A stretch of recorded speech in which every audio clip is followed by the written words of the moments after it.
புதியோகம் FM ஸ்டேஷன்ல இனியாவை என்று கேட்க ஆரம்பிச்சிருக்கீங்க. பிரபு அண்ட் சௌமியா கூட காலை வணக்கம். காலை வணக்கம் சௌமியா. சொல்லுங்க, இன்னைக்கு என்ன நாள்? இன்னைக்கு என்ன நாள் அப்படின்றதுக்கு முன்னாடி உங்ககிட்ட சில கேள்விகள் கேட்க வேண்டியது இருக்கு. கேளுங்க. ஓகே, உங்களுக்கு பார்த்தீங்கன்னா நீங்கள் மீடியாவில் இருக்கீங்க. இதை தவிர்த்து ஏதாவது சிறு தொழில் செய்யணும் அப்படிங்கிற ஆசை முன்னாடி இருந்ததா, இல்லை இனிமேல் வருமா, எப்படி ஏதாவது? ஒரு சின்ன ஹிஸ்ட்ரியை சொல்லிடுறேன். முன்னாடி ஒரு சிறுதொழில் பண்ணிட்டு இருந்தேன். சிறுதொழில் ஒரு தொழில் பண்ணிட்டு இருந்தேன். அது நடுவில் நிறைய ப்ராப்ளம்னால அதை நிறுத்திட்டேன். ஓகே, அதாவது இதுலேருந்து ஒரு விஷயம் என்ன தெரியுதுன்னா, எல்லாருக்குமே இந்த மாதிரி ஒரு சுச்சுவேஷன் வந்திருக்கும் பிரபு. எல்லாருமே பார்த்தீங்கன்னா ஒரு 30 வயசு வரைக்கும் பார்த்தீங்கன்னா ஏதாவது ஒரு சின்ன தொழில் செய்யணும் அப்படின்னு எண்ணம் இருந்திருக்கும். இல்லை சில பேர் ஆரம்பிச்சிருப்பாங்க, ஆனால் ஏதோ சில காரணத்தினால கண்டிப்பாக நின்று போயிருக்கும். ஓகேங்களா, எல்லாருக்குமே எல்லாமே சக்ஸஸ்ஃபுல்லாக மாறாது இல்லையா? ஆனால் இதுக்கு என்ன காரணம் அப்படின்னு நம்ம ஆராய்ச்சி பண்ணி பார்த்தோம்னா, எல்லாருமே ஒரு ஐடியா வந்த உடனே அது உடனே இம்ப்ளிமெண்ட் பண்ணிடுவாங்க. ஆனால் அதுக்கு சரியான ஒரு வழிகாட்டுதல் இல்லாமல் ஒரு விஷயத்தில் இறங்கிடுவாங்க. இப்போ நம்ம நிறைய பேர் அந்த ஒரு சின்ன தப்பு பண்ணியிருப்போம் இல்லையா? சிம்பிளான விஷயம் தான். இப்போ ஸ்கூலில் நம்ம ஏதாவது ஒரு காம்படிஷனில் பார்ட்டிசிபேட் பண்ணுறோம்னா நம்ம கண்டிப்பாக நம்ம வீட்டில் போயிட்டு நம்ம அப்பா அம்மாவோட ஹெல்ப் கேட்போம்ல. ஆமாம் ஆமாம். இப்போது நீங்கள் பிஸ்னஸ் பற்றி இன்னைக்கு காலையிலேருந்து அதிகமாக பேசுகிறீங்களே, என்ன விஷயம், அதை பற்றி முதல் சொல்லுங்கள். உடனே நான் பிஸ்னஸ் ஆரம்பிக்க போகிறேன் அப்படின்லாம் நீங்கள் யோசிச்சிடாதீங்க. இன்னைக்கு பார்த்தீங்கன்னா ஒரு முக்கியமான விஷயத்தை பற்றி பேச போகிறோம். நேஷனல் ஆண்டர்பிரினர்ஷிப் வீக், அதாவது 11th இருந்து 18th வரைக்கும் பார்த்தீங்கன்னா இந்த நேஷனல் ஆண்டர்பிரினர்ஷிப் வீக்கை அனுசரிக்கிறாங்க. ஸோ அதை பற்றி தான் இன்னைக்கு நாம் பேச போகிறோம். ஸோ நம்ம இந்த நிகழ்ச்சிக்கு 2 கெஸ்ட் வர போகிறாங்க, அது சம்பவம் பேசுறதுக்கு. ரொம்ப சூப்பரான கெஸ்ட் 2 பேர் வர போகிறாங்க. ஸோ அவங்க கிட்ட பேசுறதுக்கு முன்னாடி நாம கொஞ்சம் மென்டலாக ப்ரிப்பேர்டாக இருக்கணும் இல்லையா? ஆமாம். இப்போ ஒரு பிஸ்னஸ்னு வந்துன்னா ஒரு ட்விஸ்ட் அண்ட் டேர்ன்ஸ் இருக்கும். அப்போ அந்த பிஸ்னஸை ஹேண்டில் பண்ணுறதுக்கு நமக்கு ஒரு பொறுமை தேவை. அந்த பொறுமைக்கு என்ன தேவை? முதலும் பகுதியில் ஒரு முத்திரை.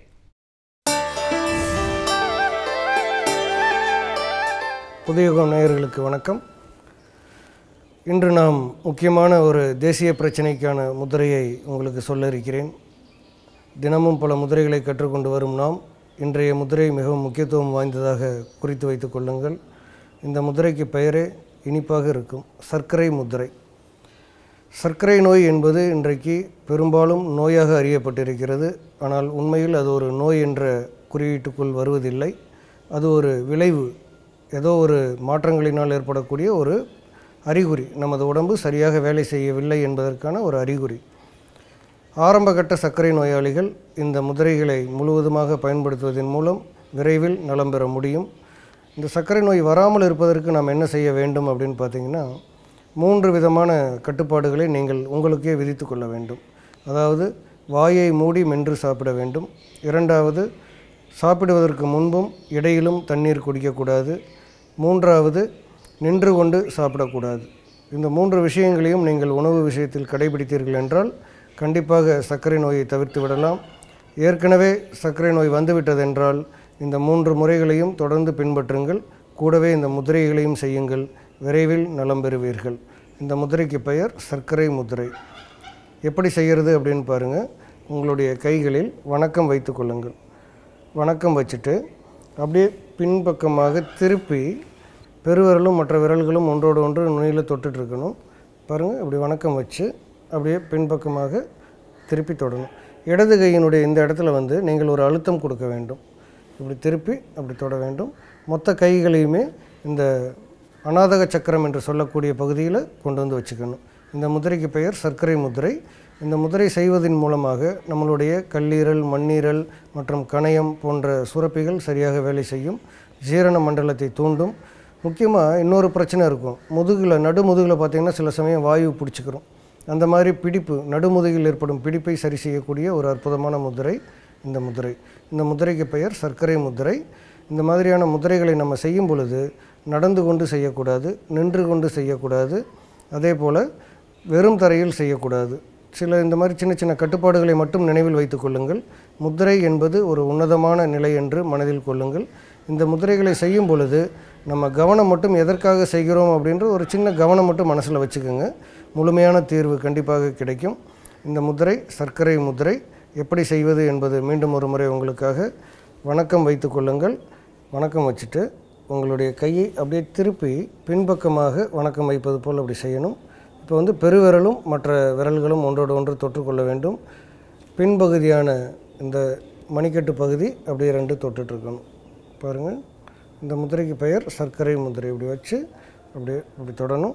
தொடும் பொழுது நம்மளுடைய மொத்த விரல்களும் கையும் சேர்ந்து அநாதக சக்கரத்தினுடைய பகுதியில் இருக்கிற மாதிரி வச்சிட்டோன்னா பலன்கள் அதிகமாக கிடைக்கும். இந்த மாதிரி முதிரைகளை தினந்தோறும் கற்றுக்கொள்வதோடு மட்டும் நின்று விடாமல் நாம் மற்றவர்களுக்கும் கற்றுக் கொடுக்க வேண்டும். நமக்கு எப்போவாவது தேவைப்பட்டால் அதை பயன்படுத்துவதற்கு உண்டான சமயோசித அறிவும் நமக்கு இருக்க வேண்டும். பலவிதமான முதிரைகளையும் கற்றுக்கொள்வோம், பாதுகாப்பான வாழ்க்கை முறையை உருவாக்குவோம் என்று வாழ்த்தி மீண்டும் சந்திப்போம். நன்றி, வணக்கம்.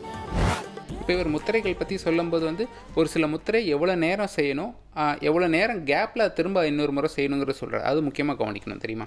ஆமாம், அதுவும் வந்து சரிதான். ஏன்னா சிலர் பார்த்தீங்கன்னா வந்து ஒரு முத்திரைனா வந்து ஃபுல்லாக அதே வச்சுக்கிட்டே இருப்பாங்க. அது மாதிரி வந்து செய்யக்கூடாதுன்னு கூட வந்து நிறைய பேர் வந்து சொல்லியிருக்காங்க. ஸோ இந்த மாதிரி பயனுள்ள சுவாரஸ்யமான நிறைய விஷயங்கள் தொடர்ந்து வந்துட்டே இருக்குது.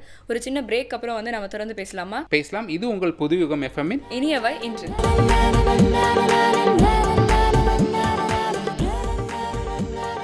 Welcome back. புதுயுகம் எஃப்எம் ஸ்டேஷனில் இனியாவை இன்றைய கேட்டுட்ருக்கீங்க. பிரபு அண்ட் சௌமியா கூட. அடுத்து வந்து பார்த்தீங்கன்னா உழுவதலாம் பகுதியில் வந்து ஒரு முக்கியமான டாபிக் பற்றி நம்மளோட இறையன்பு சார் பேச போகிறார். ஆமாம், அதாவது தலைமை பண்பு. தலைமை பண்புனா என்ன, அது எப்படி இருக்கணும் அப்படிங்கிறத பற்றி பேச போகிறேன். அப்படின்னா வந்து இந்த லீடர்ஷிப் குவாலிட்டி பற்றி தானே? ஆமாம், அதுவும் வந்து இன்னைக்கு இதை ரேப்டான டாபிக் அப்படின்னு தான் நினைக்கிறேன். ஏன்னா வந்து ஆண்டர்பிரினர்ஷிப் வீக்கில் நம்ம கூட ஆண்டர்பிரினர் பற்றி நிறைய விஷயங்கள் வந்து நம்ம கேட்டு தெரிஞ்சுக்க போகிறோம். ஸோ அதுக்கு முன்னாடி வந்து ஒரு ஆண்டர்பிரினருக்கு வந்து ஒரு லீடர்ஷிப் குவாலிட்டி அப்படிங்கிறது ஒரு அத்தியாவசியமான விஷயம் இல்லையா? ஆமாம், அதை பற்றி எனக்கு சொல்ல போகிறார். அதை பார்த்து தெரிஞ்சுக்கலாம்.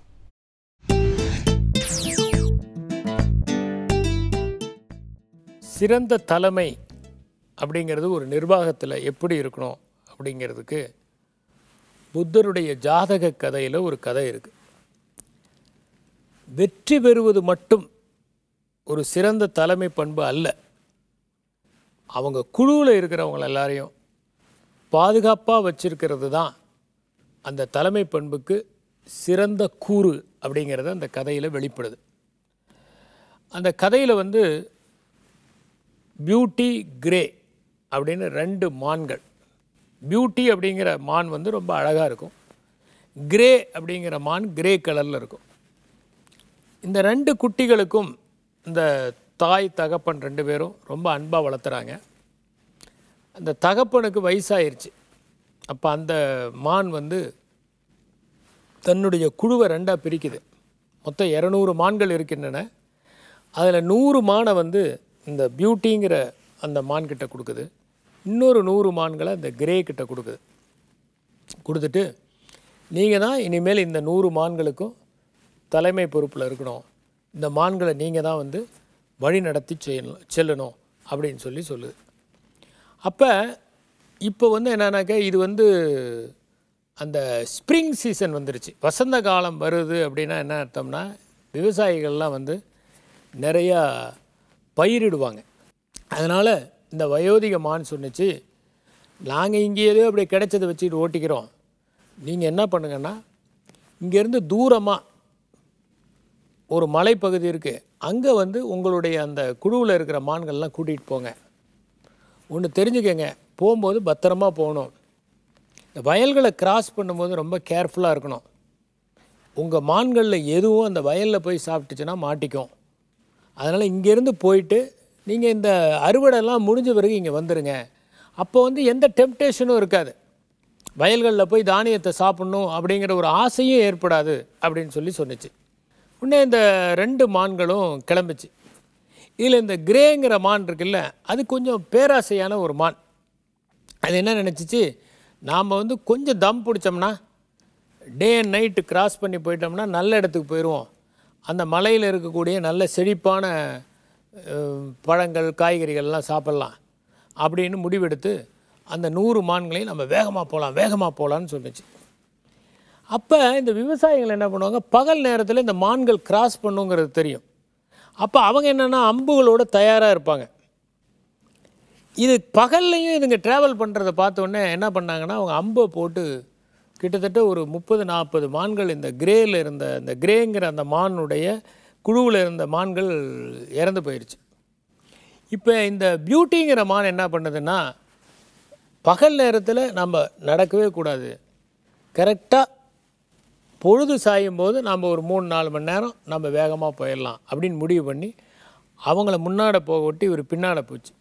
எந்த மானாவது கொஞ்சம் அந்தாண்ட போக முயற்சி பண்ணால் அதுங்களையும் வந்து கூட்டத்தில் சேர்த்தி அதுங்களை சீராக கொண்டு போச்சு. இப்போ இது என்ன பண்ணுச்சு, இந்த கிரேவோ அதை உணராமல் இதுங்க எல்லாத்தையுமே இப்படி வேகமாக செலுத்திட்டு போகும்போது வேகமாக டே அண்ட் நைட்டு போனதுனால என்னாச்சு, சில மான்களுக்கு முட்டிலாம் உடஞ்சி போச்சு, சில மான்களுக்கு வந்து உடம்பு சரியில்லாமல் போச்சு. இப்படி மேலே போய் சேரும்போது மொத்தம் 100 மானில் 50 மான் தான் மீதி இருந்துச்சு. ஆனால் இந்த பியூட்டி வந்து கரெக்டாக பொழுது சாயிற நேரத்தில் கூட்டிகிட்டு போனதுனால இந்த 100 மான்களுமே இந்த மலைக்கு போய் சேர்ந்தது. அங்கே வந்து நல்ல ஆரோக்கியமான உணவை சாப்பிட்டது.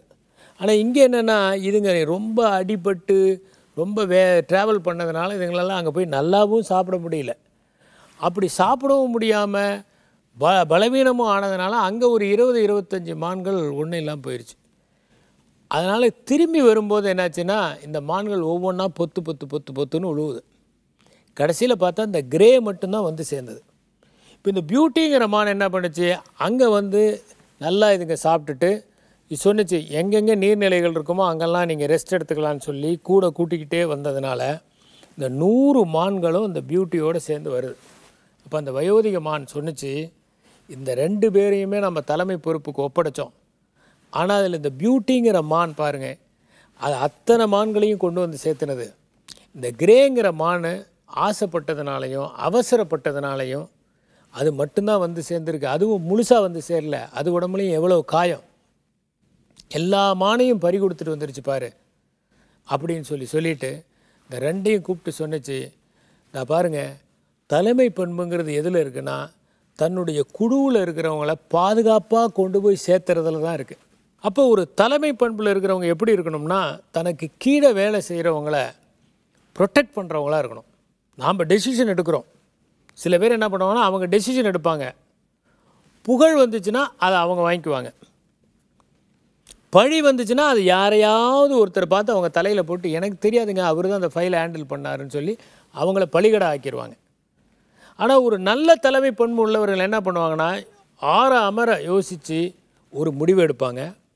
அப்படி முடிவெடுத்த பிறகு அவங்க என்ன பண்ணுவாங்கன்னா, அவங்க யாரையும் காமிச்சு கொடுக்க மாட்டாங்க, இதை நான் தான் எடுத்தேன், ஏதாவது ஆச்சுன்னா என்ன நீங்கள் தண்டிங்க, அவங்களுக்கும் இதுக்கு எந்த சம்மந்தமும் இல்லை அப்படின்னு சொல்லுவாங்க. அப்போ கீழே இருக்கிறவங்க என்ன பண்ணுவாங்கன்னா, இவ்வளவு தூரம் நம்மளை காப்பாற்றுறாரு, இவருக்காக உயிரை கூட கொடுக்கலாம் அப்படின்னு அவங்க வேலை செய்ய ஆரம்பிச்சிருவாங்க. அது எதனால் வருதுன்னா, பாதுகாப்பு உணர்வுனால் வருது.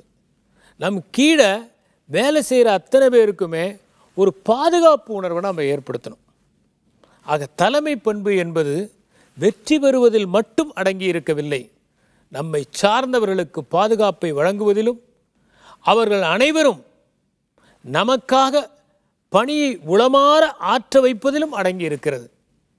அதை மனத்தில் கொண்டு நாம் அனைவரும் ஒரே குடும்பத்தை சார்ந்தவர்கள் என்கின்ற உணர்வை அவருடைய உள்ளத்தில் ஏற்படுத்துகிற அளவிற்கு நாம் பொறுப்போடு நடந்து கொண்டால் எந்த நிறுவனமும் வெற்றி நடைபோடும். அது சிறிது சிறிதாக தன்னை உயர்த்தி கொண்டு உச்சாணி கொம்பில் உட்காரும் என்பதை நாம் தெரிந்து கொள்வோம். நன்றி, வணக்கம். அவர் சொன்னது உண்மைதான் இல்லையா, நம்ம கீழே வேலை பார்க்குறவங்களுக்கு ஒரு பாதுகாப்பு உணர்வு கொடுக்குறத ஒரு நல்ல லீடர் இல்லையா. கண்டிப்பாக அவங்களுக்கு ஒரு செக்யூர்டான ஒரு ஸ்பேஸை கூட நம்ம வந்து அமைச்சு கொடுக்கணும் அப்படின்னு சொல்லலாம். இன்ஃபேக்ட் வந்து இதை பற்றி தான் வந்து இன்றைக்கி நம்ம வந்து தெரிஞ்சுக்க போகிறோம் அப்படின்னு சொல்லிட்டு என்னோட உள்ளுணர்வு வந்து சொல்லுது. ஏன்னா நம்மளோட கெஸ்ட் வந்துட்டாங்க, இன்றைக்கி ஆண்டர்பிரினர்ஷிப் சம்மந்தமாக நிறைய விஷயங்களை வந்து நம்ம கேட்டு தெரிஞ்சுக்க போகிறோம். ஆமாம், அவங்க அமைப்பு வந்து BOSTங்கிற அமைப்பு வந்து தொழில் முனைவோருக்கு ஒரு பாதுகாப்பு உணர்வு தர ஒரு அமைப்புன்னு சொல்லலாம். ஆமாம், ஸோ அதை வாங்கிட்டு பார்த்தீங்கன்னா தொழில் முனைவோர் அவங்க தொழில் ஆரம்பிச்சதுக்கப்புறம் அவங்களும் நிறைய பேருக்கு வந்து ஒரு எம்ப்ளாய்மெண்ட் ஆப்பர்ச்சுனிட்டியை வந்து ஏற்படுத்தி கொடுக்குறாங்க இல்லையா. ஆமாம், இப்போ அவங்க கிட்ட தான் ஆண்டர்பிரினர்ஷிப் வீக்கில் அவங்ககிட்ட பிரேக் அப்புறம் பேச போகிறோம். ஒரு சின்ன பிரேக் அப்புறம் பேசலாம். புதிய FM ஸ்டேஷனில் இது இனியவை இன்று.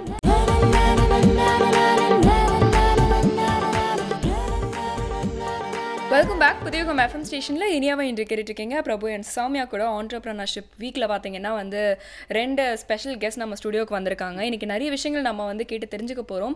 ஆண்டர்பிரினர்ஷிப் பற்றி நம்மளோட நிகழ்ச்சியில் நம்ம நிறைய விஷயங்களை வந்து நம்ம கேட்டு தெரிஞ்சிருக்கோம். பட் இது வந்து பர்டிகுலராக பார்த்தீங்கன்னா வந்து நம்மளுடைய நாட்டில் வந்து அனுசரிக்கப்படுற ஒரு விஷயம் இல்லையா. ஸோ நம்மளுடைய இந்த சிச்சுவேஷன், நம்ம சொசைட்டி, இதுக்கு சம்மந்தப்பட்ட மாதிரி நிறைய விஷயங்கள் வந்து இன்றைக்கி நாம் வந்து தெளிவுபடுத்திக்க போகிறோம். ஸோ இன்றைக்கி ஆண்டர்பிரினர்ஷிப் வீக்கில் நம்மளோட கெஸ்ட்டாக வந்திருக்காங்க லக்ஷ்மி வெங்கடேஷன் அவர்கள். இவங்க வந்து பாரதிய யுவசக்தி ட்ரஸ்டோடைய கோஃபவுண்டர். இவங்க இந்த ட்ரஸ்ட்டை 1992 மறைந்த JRD டாட்டா கூட சேர்ந்து இணைஞ்சு இந்த ஆரம்பிச்சிருக்காங்க. அதாவது ஆண்டர்பிரினர்ஸை வந்து கிரவுண்ட் லெவலில் இருப்பாங்கல்ல சின்ன சின்ன ஆண்டர்ப்ரனர்ஸ், அவங்களுக்கு ஹெல்ப் பண்ணி ஃபண்ட் பண்ணி நிறைய அதாவது அவங்களுக்கு அறிவுரைகள்லாம் சொல்லி அவங்கள பெரிய லெவலாக மாற்றிட்டுருக்காங்க. வணக்கம் மேம். வணக்கம் மேம். அது மட்டும் இல்லாமல் இன்னொரு கெஸ்ட் வந்திருக்காங்க. அவங்க வந்து திரு வைத்தியநாதன் அவர்கள். அதாவது பார்த்தீங்கன்னா பாரதிய யுவா சக்தி ட்ரஸ்டோடைய ஆண்டர்பிரனராக வந்து தொடங்கி இன்றைக்கி வந்து ஒரு பெரிய லெவலில் வந்து ஒரு நிறுவனத்தை, அதாவது தண்ணீரை வந்து மிச்சப்படுத்துறதுக்காக வந்து ஆட்டோமேட்டிக் கண்ட்ரோலர்ஸை வந்து தயாரிக்கிற நிறுவனம் வந்து அமைச்சு நிறைய பேருக்கு வந்து வேலை வாய்ப்பு கொடுத்துட்ருக்காரு. வணக்கம் சார். வணக்கம் வணக்கம் வணக்கம் வணக்கம் மேம். முதல் கேள்வி உங்களுக்கு தான். பாரதிய யுவ சக்தி ட்ரஸ்ட்டை நீங்கள் ஆரம்பித்ததுக்கான நோக்கம் என்ன, அது சொல்லுங்கள் மேம். ஆக்சுவலி நான் வந்து இது 1990 இங்கிலாண்டில் இந்த மாதிரி ஒரு ப்ரோக்ராம் நடந்துட்டு இருந்தது. அது வந்து பிரின்ஸ் சார்ல்ஸோட ப்ரோக்ராம், பிரின்சஸ் யூத் பிஸ்னஸ் ட்ரஸ்ட்டுன்னு அதுக்கு பேர். அங்கே வந்து இங்கிலாண்டில் முதல்ல இந்த மாதிரி அண்டர் ப்ரிவிலேஜ்டு யங் பீப்புள், இந்த மாதிரி வசதி இல்லாதவங்களுக்கு எப்படி அவங்களுக்கு சில பேருக்கு படிப்பு இருக்கலாம், படிப்பு இல்லாமையும் இருக்கலாம், அவங்கள வச்சு எப்படி அவங்களுக்கு உதவி பண்ணி, அந்த உதவி பணத்துலேயும் இருக்கலாம், இல்லை வேறு விதமான கைடன்ஸ்லேயும் இருக்கலாம், இதெல்லாம் கொடுத்து அவங்கள எப்படி முன்னேற வருதுன்னுட்டு அந்த ப்ரோக்ராம் பார்த்து எனக்கு என்ன ரொம்ப அதிசயமாக இருந்ததுனாக்க, ஒரு ஹைஸ்கூல் படித்தவங்க லண்டன் ஸ்டாக் எக்ஸ்சேஞ்சில் அவங்க ரெஜிஸ்டர் பண்ணியிருந்தாங்க. அந்த அளவு அவங்க வளர்ச்சி இருந்தது. இது ஏன் இந்தியாவில் நடக்கக்கூடாது? நானே அமெரிக்காவில் 10 வருஷமாக வேலை பண்ணிகிட்டு இருந்தேன். நான் ஒரு என்ஆர்ஐ அந்த சமயத்தில். ஸோ எனக்கு திரும்பி வந்து நாட்டுக்கு எதானு செய்யணுங்கிற ஆர்வம் இருந்தது. இந்த வாய்ப்பு வந்து ரொம்ப தகுதியாக இருந்தது. அது இந்தியாவுக்கு வந்தபோது எனக்கு முதல்ல யாரை கேட்டால் ஜேஆர்டி டாட்டா வந்து இஸ் அன் ஐகான். ஸோ அவர்கிட்ட போய் இந்த மாதிரி இந்தியாவில் எனக்கு ஒன்று ஆரம்பிக்கணுங்கும் போது அவர் சொன்னார், இந்த திட்டத்தில் எது ரொம்ப இன்ட்ரெஸ்டிங்காக இருக்குனாக்க, உங்களுக்கு வந்து வெறும் எல்லாருமே சரி ஆண்டர்பிரினியர் ஆகணுமா, எங்கே பணம் கொடுக்கறது, எங்கேருந்து லோன் கொடுக்குறதுன்னு கேட்பாங்க. இது வெறும் லோனை பற்றி இல்லை, இது வந்து மோஸ்ட் இம்பார்ட்டன்ட். இது வந்து இந்த கைடன்ஸ், வழிகாட்டின்னு சொல்கிறோம் நாங்கள், மென்டர். ஸோ அந்த சமயத்தில் இப்போ வந்து நீங்கள் ஒரு சோப் ஆப்ரா சீரியல் கூட இந்தியாவில் பார்த்தீங்கன்னாக்க மென்டருங்கிற வார்த்தை இருக்கும். நாங்கள் 1990 ஆரம்பிச்சும் போது மென்டருங்கிற வார்த்தையே இல்லை. இன்ஃபேக்ட் நிறைய இடத்துல போய் நாங்கள் வந்து குரு சிஷ்யான்னு சொல்லிட்டு இருந்தோம். குரு சிஷ்ய பரம்பரா அதை தான் நாங்கள் சொல்லிட்டு இருந்தோம், ஏன்னா அது ஒரு குரு மாதிரி. ஸோ அந்த சமயத்தில் நாங்கள் வந்து ஒரு மென்டரை ஒரு திட்டமாக ஆரம்பிக்கணும்னு சொல்லும் போது ஜேஆர்டி டாட்டா நிறையா இண்டஸ்ட்ரியலிஸ்ட் வந்து அதை ரொம்ப சப்போர்ட் பண்ணாங்க. ஸோ 1992 இந்தியாவில் நாங்கள் ஆரம்பித்தோம். இப்போ இது 42 கண்ட்ரீஸில் இருக்குது. ஸோ இங்கிலாந்துலேருந்து இந்தியாவுக்கு ஃபஸ்ட்டு வந்தது. அந்த இந்தியன் சக்ஸஸை பார்த்து இப்போ நாங்கள் 42 கண்ட்ரீஸில் யூத் பிஸ்னஸ் இன்டர்நேஷ்னல் ஒரு பெரிய ஒரு நெட்வொர்க் மூலமாக வேலை செஞ்சுட்டு. நிச்சயமாக மேம். ஸோ இப்போ வந்து வெளிநாட்டிலேருந்து நம்ம பல விஷயங்களை கொண்டு வரோம். இப்போ பீட்ஸாலாம் வந்தது, அதெல்லாம் நம்ம உடம்புக்கு கெடுதல் தான் செய்யுது. ஆனால் மேம்ல வந்து வெளிநாட்டிலேருந்து ஒரு நல்ல ஐடியாவை நமக்கு கொண்டு வந்திருக்காங்க இல்லையா? அந்த ஐடியா கூட வந்து பார்த்தீங்கன்னா நிறைய பேருக்கு ரொம்ப யூஸ்ஃபுல்லாக வந்து அமைஞ்சிருக்கு அப்படின்னு சொல்லலாம். ஸோ அப்படி ஒரு ஐடியாவை வந்து யூஸ் பண்ணிக்கிட்ட ஒரு வெற்றியாளர் தான் இப்போ நம்ம கூட வந்து உட்காந்துருக்காரு. சார், உங்களை பற்றி சொல்லுங்கள். நீங்கள் எப்படிப்பட்ட ஒரு சுச்சுவேஷனில் இருந்து வந்தீங்க, இந்த விஷயத்தை வந்து எப்படி நீங்கள் வந்து தெரிஞ்சுக்கிட்டீங்க? ஓகே, நான் வந்து விவேகானந்தா வித்யாலயா ஸ்கூலில் வந்து படிச்சுட்டு இருந்தேன். அது ஒரு சிபிஎஸ்சி ஸ்கூல். பட் 8th படிக்கிறச்சே வந்து என்னுடைய வீட்டில் இருந்த சூழ்நிலையெல்லாம் பார்த்துட்டு வேலைக்கு போகக்கூடாதுன்ற ஒரு தாட் ரொம்ப சீரியஸாக மைண்ட் உள்ள வந்துருச்சு. பிஸ்னஸ் பண்ணால் நிறைய பணம் சம்பாதிக்கலாம், அதனால் நிறையா பணம் சம்பாதிச்சு நல்லா இருக்கலாம் லைஃப்லன்னு அந்த எண்ணம் வந்தது. சின்ன சின்ன வியாபாரங்கள் லைக் ஜெராக்ஸ், அப்போ தான் எஸ்டிடி பூத்தெல்லாம் பாப்புலரான டைம். ஜெராக்ஸ் காப்பியர் பேப்பர்லாம் எடுத்துகிட்டு போய் எஸ்டிடி பூத்துக்கெலாம் விற்கிறது. அப்புறம் திருப்பூர்லேருந்து கொஞ்ச நாள் பனியன் டிஷர்ட்ஸ் எல்லாம் கொண்டு வந்து இங்கே விற்கிறது. இது மாதிரி பண்ணிகிட்டு இருந்தேன். 95 வந்து சரி எலக்ட்ரானிக்ஸ் என்னுடைய passion, hobbyist in electronic designing, circuit இன்ஜினியரிங்லாம் படிக்கலை. செகண்ட் இயர் காலேஜோடு டிஸ்கன்டினியூ பண்ணிட்டேன் ஆக்சுவலாக. அந்த டைமில் வந்து சரி ஆர்கனைஸ்டு அதாவது தொழில் பண்ணலான்னு ஆரம்பித்து இந்த வாட்டர் லெவல் கண்ட்ரோலர்ன்ற இந்த ப்ராஜெக்ட், தண்ணி மிச்சப்படுத்துகிற ப்ராஜெக்ட் ஆரம்பித்ததுக்கு என்னோட அம்மா தான் முக்கியமான ரீசன். நான் டேப்பில் கை வைக்கும் போதெல்லாம் டே தண்ணி கொடுத்துறா அப்படின்னு ஒரு நாளைக்கு 10 தடவை 15 தடவை சொல்லிகிட்டே இருப்பாங்க. சரி இதையே ஒரு ப்ராஜெக்ட் ஆக்கினா என்னென்னு ஒரு சிம்பிள் டிசைன் பேஸ்டான ஒரு சாதாரண ஐசி வச்சு சிம்பிள் டிசைனாக பண்ணி இதை வியாபாரம் பண்ண ஆரம்பித்தோம். பட் வியாபாரம்னு சொன்னமே தவிர அப்போ ஃப்ரெண்டுக்கிட்ட ஒரு 2000 ரூபாய் கடன் வாங்கி ஆரம்பித்தது தான். நிறைய சேலஞ்சஸ். அதாவது வந்து எனக்குன்னு ஒரு பிராண்டு க்ரியேட் பண்ணணும்னு எனக்கு தெரியாது. இன்ஃபேக்ட் பேர் போடாத டிவி இருந்தால் எப்படி இருக்கும், பேர் போடாத ரேடியோ இருந்தால் எப்படி இருக்கும், அந்த மாதிரி பேர் போடாத ஒரு வாட்டர் லெவல் கண்ட்ரோலர்னு வச்சுக்கோங்க. அப்படியே ஆரம்பித்து ரொம்ப மோர் ஆஃப் சர்வீஸ் இண்டஸ்ட்ரி மாதிரியே போயிட்டு இருந்தது. 100 பேர்கிட்ட பேசினா ஏன் நான் தான் ஆன் பண்ணுறேன், நான் தான் ஆஃப் பண்ணுறேன், எனக்கு எதுக்கு இந்த ப்ராடக்ட்டு அப்படின்னு சொல்லுவாங்க. எங்கள் அப்பா அம்மா எல்லாம் வீட்டில் சும்மா தான் இருக்காங்க, அவங்க ஆன் பண்ணி ஆஃப் பண்ணுவாங்கன்னு சொல்லுவாங்க. அந்த ஆட்டோமேஷன் பற்றி அவங்க ரிஜெக்ட் பண்ணாங்களே தவிர தண்ணி மிச்சம் ஆகுன்றத யாரும் ஆக்சுவலாக அண்டர்ஸ்டாண்ட் பண்ணல. ரொம்ப கஷ்டப்பட்டு ரன் பண்ணி ஒரு லெவலில் சஸ்டைனபிலிட்டிக்கே பணம் இல்லாத ஒரு சூழ்நிலை. அப்போ வந்து இதை கொஞ்சம் அடுத்த லெவலுக்கு கொண்டு போகணுன்னு சொல்லிட்டு இந்தியன் பேங்க் அமஞ்சிக்கரை பிரான்ச்சில் போய் லோன் கேட்டேன் நான். அப்போ நரேந்திரன் ஒரு மேனேஜர் இருந்தார். அவர் எங்கிட்ட வந்து ஐடியா ரொம்ப நல்லா இருக்குது, இதை நீங்கள் நல்ல லெவல் கொண்டு வரலாம், பட் நாங்கள் டைரெக்டாக இதுக்கு லோன் கொடுக்கறதுக்கு பாசிபிலிட்டி கிடையாது, செக்யூரிட்டிலாம் இல்லாமல் பிஒஎஸ்சின்னு ஒரு ஆர்கனைசேஷன் இருக்குது வேலை செய்கிற, நீங்கள் அங்கே அப்ரோச் பண்ணுங்கள் அப்படின்னு கைட் பண்ணி அங்கே ஒரு கான்டாக்ட் நம்பர்லாம் கொடுத்து அனுப்பிச்சார். அடுத்த நாள் அங்கே போனேன். அவங்களுக்கு இந்த ப்ராஜெக்ட் ரொம்ப பிடிச்சிருக்குன்னு சொல்லி ஒரு 4-5 லெவலுக்கு வந்து இதை நான் எப்படி வளர்த்து கொண்டு போகிறேன் என்னுடைய ஆர்வம்லாம் பார்த்துட்டு அகைன் இந்தியன் பேங்க்குக்கு திருப்பி என்னை ரீடைரக்ட் பண்ணாங்க. அவங்க வழியாக 2008 நவம்பர் மாதம் நான் அப்படி கொஞ்சம் திருப்பி ஆர்கனைஸ் பண்ணுறச்சே 2009 அக்டோபர் மாதம் 8,65,000 இதுக்கு லோன் கிடச்சிது. இன்ஃபேக்ட் நான் வந்து கேட்ட மாதிரியே இது வந்து எனக்கு அது 2 லோன் இருக்குன்னு, நாங்கள் டேர்ம் லோன் இருக்குதுன்னு சொன்னாங்க, மாதம் அந்த இஎம்ஐ மாதிரி பே பண்ணணும், இல்லைன்னா வந்து ஓவர் டிராஃப்ட் மாதிரி இருந்தால் எனக்கு பெஸ்ட்டாக இருக்கும், ஏன்னா நாங்கள் வந்து இண்டஸ்ட்ரியல் மெட்டீரியல் பர்ச்சேஸ் பண்ணுறதுக்கு எனக்கு யூஸ்ஃபுல்லாக இருக்கும்னு சொல்லி கேட்டேன். அது மாதிரியே அவங்க கொடுத்து அந்த லோன் கொடுத்தாங்க. சரி நம்ம ஆரம்பிக்க போகிறோம், நம்ம நல்லா பண்ண போகிறோம் அப்படின்னு நினச்ச நேரம் ஒரு மீட்டிங் ஒன்று, அது லோன் வாங்கின 1 வாரம் 10 நாளில் ஒரு மீட்டிங் நடந்தப்போ வந்து இது வந்து லோன் கொடுக்கறது மட்டும் விஷயம் இல்லை, நீங்கள் இந்த பிஸ்னஸை வந்து இவ்வளோ வருஷமாக யூ ஹவ் பீன் ஃபெயிலிங், நீங்கள் ஆரம்பித்ததுலேருந்து திருப்பி ஃபெயில் ஆகாமல் இருக்கணும்னா இதோட மென்டரிங்கிறது மிக முக்கியமான ஒரு பகுதி, அதில் நீங்கள் வந்து யூ ஹேவ் டு டேக் பார்ட்டுன்னு சொல்லி எனக்கு கைட் பண்ண ஆரம்பித்தாங்க. மென்டர்ன்ற லைஃப்பில் நான் ஃபஸ்ட்டு கேள்விப்பட்ட ஒரு வார்த்தை அப்போ தான். மென்டர்னால் என்னென்னு எனக்கு தெரியாது. அதுக்கப்புறம் ரெகுலராக இந்த ப்ராடக்டை எப்படி, இன்ஃபேக்ட் ஃபினிஷ் எப்படி இருக்கணும், டிசைன் எப்படி இருக்கணும், இதோட பிராண்டிங் எப்படி, உங்களுக்குன்னு ஒரு ஐடென்டிட்டி எப்படி க்ரியேட் பண்ணணும், இன்ஃபேக்ட் ட்ரேட்மார்க் பாலிசி முதற்கொண்டு இதோட டிசைனை பேட்டர்ன் பண்ணி காப்புரிமை வாங்குறதுலேருந்து பல விஷயத்துக்கு கைட் பண்ணாங்க.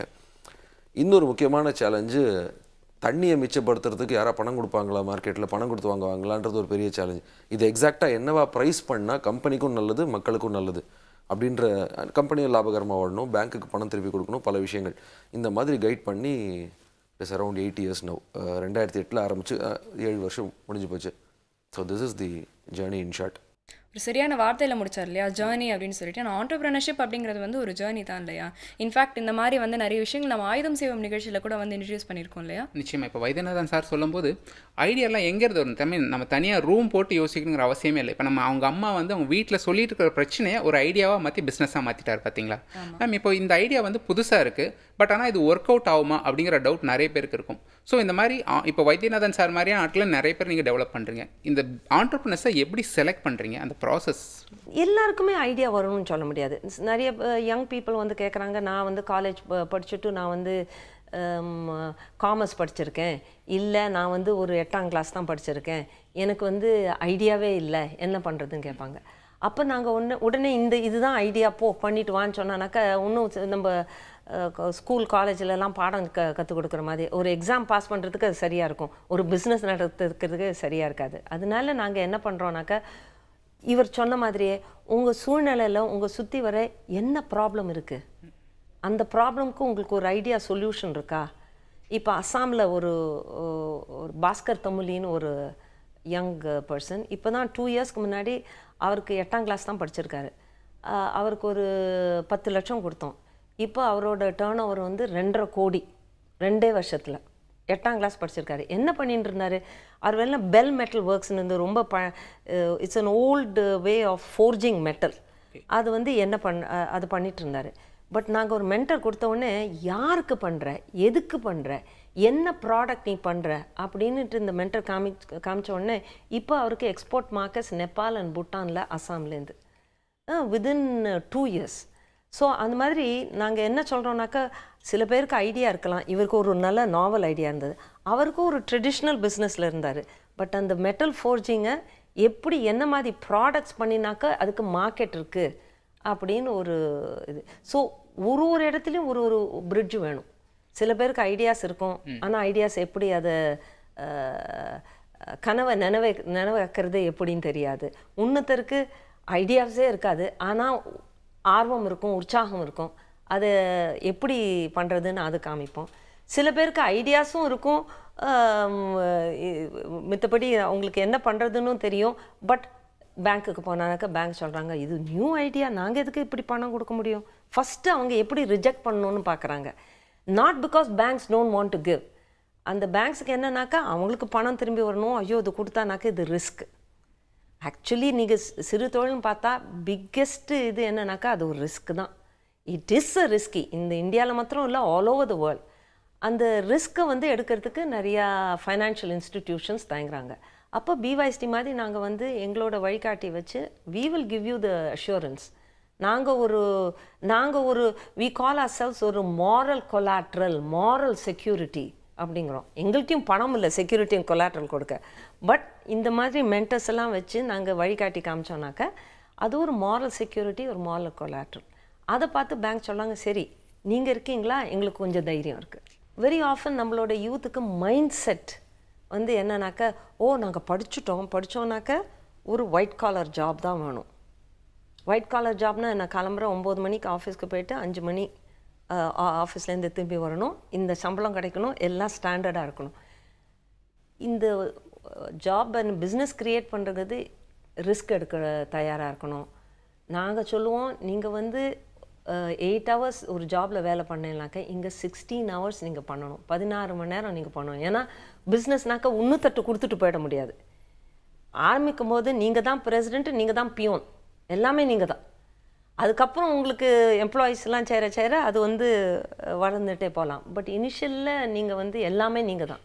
ஸோ நீங்கள் வந்து இத்தனை நாள் வேலை பண்ண தயாராக இருக்கணும்.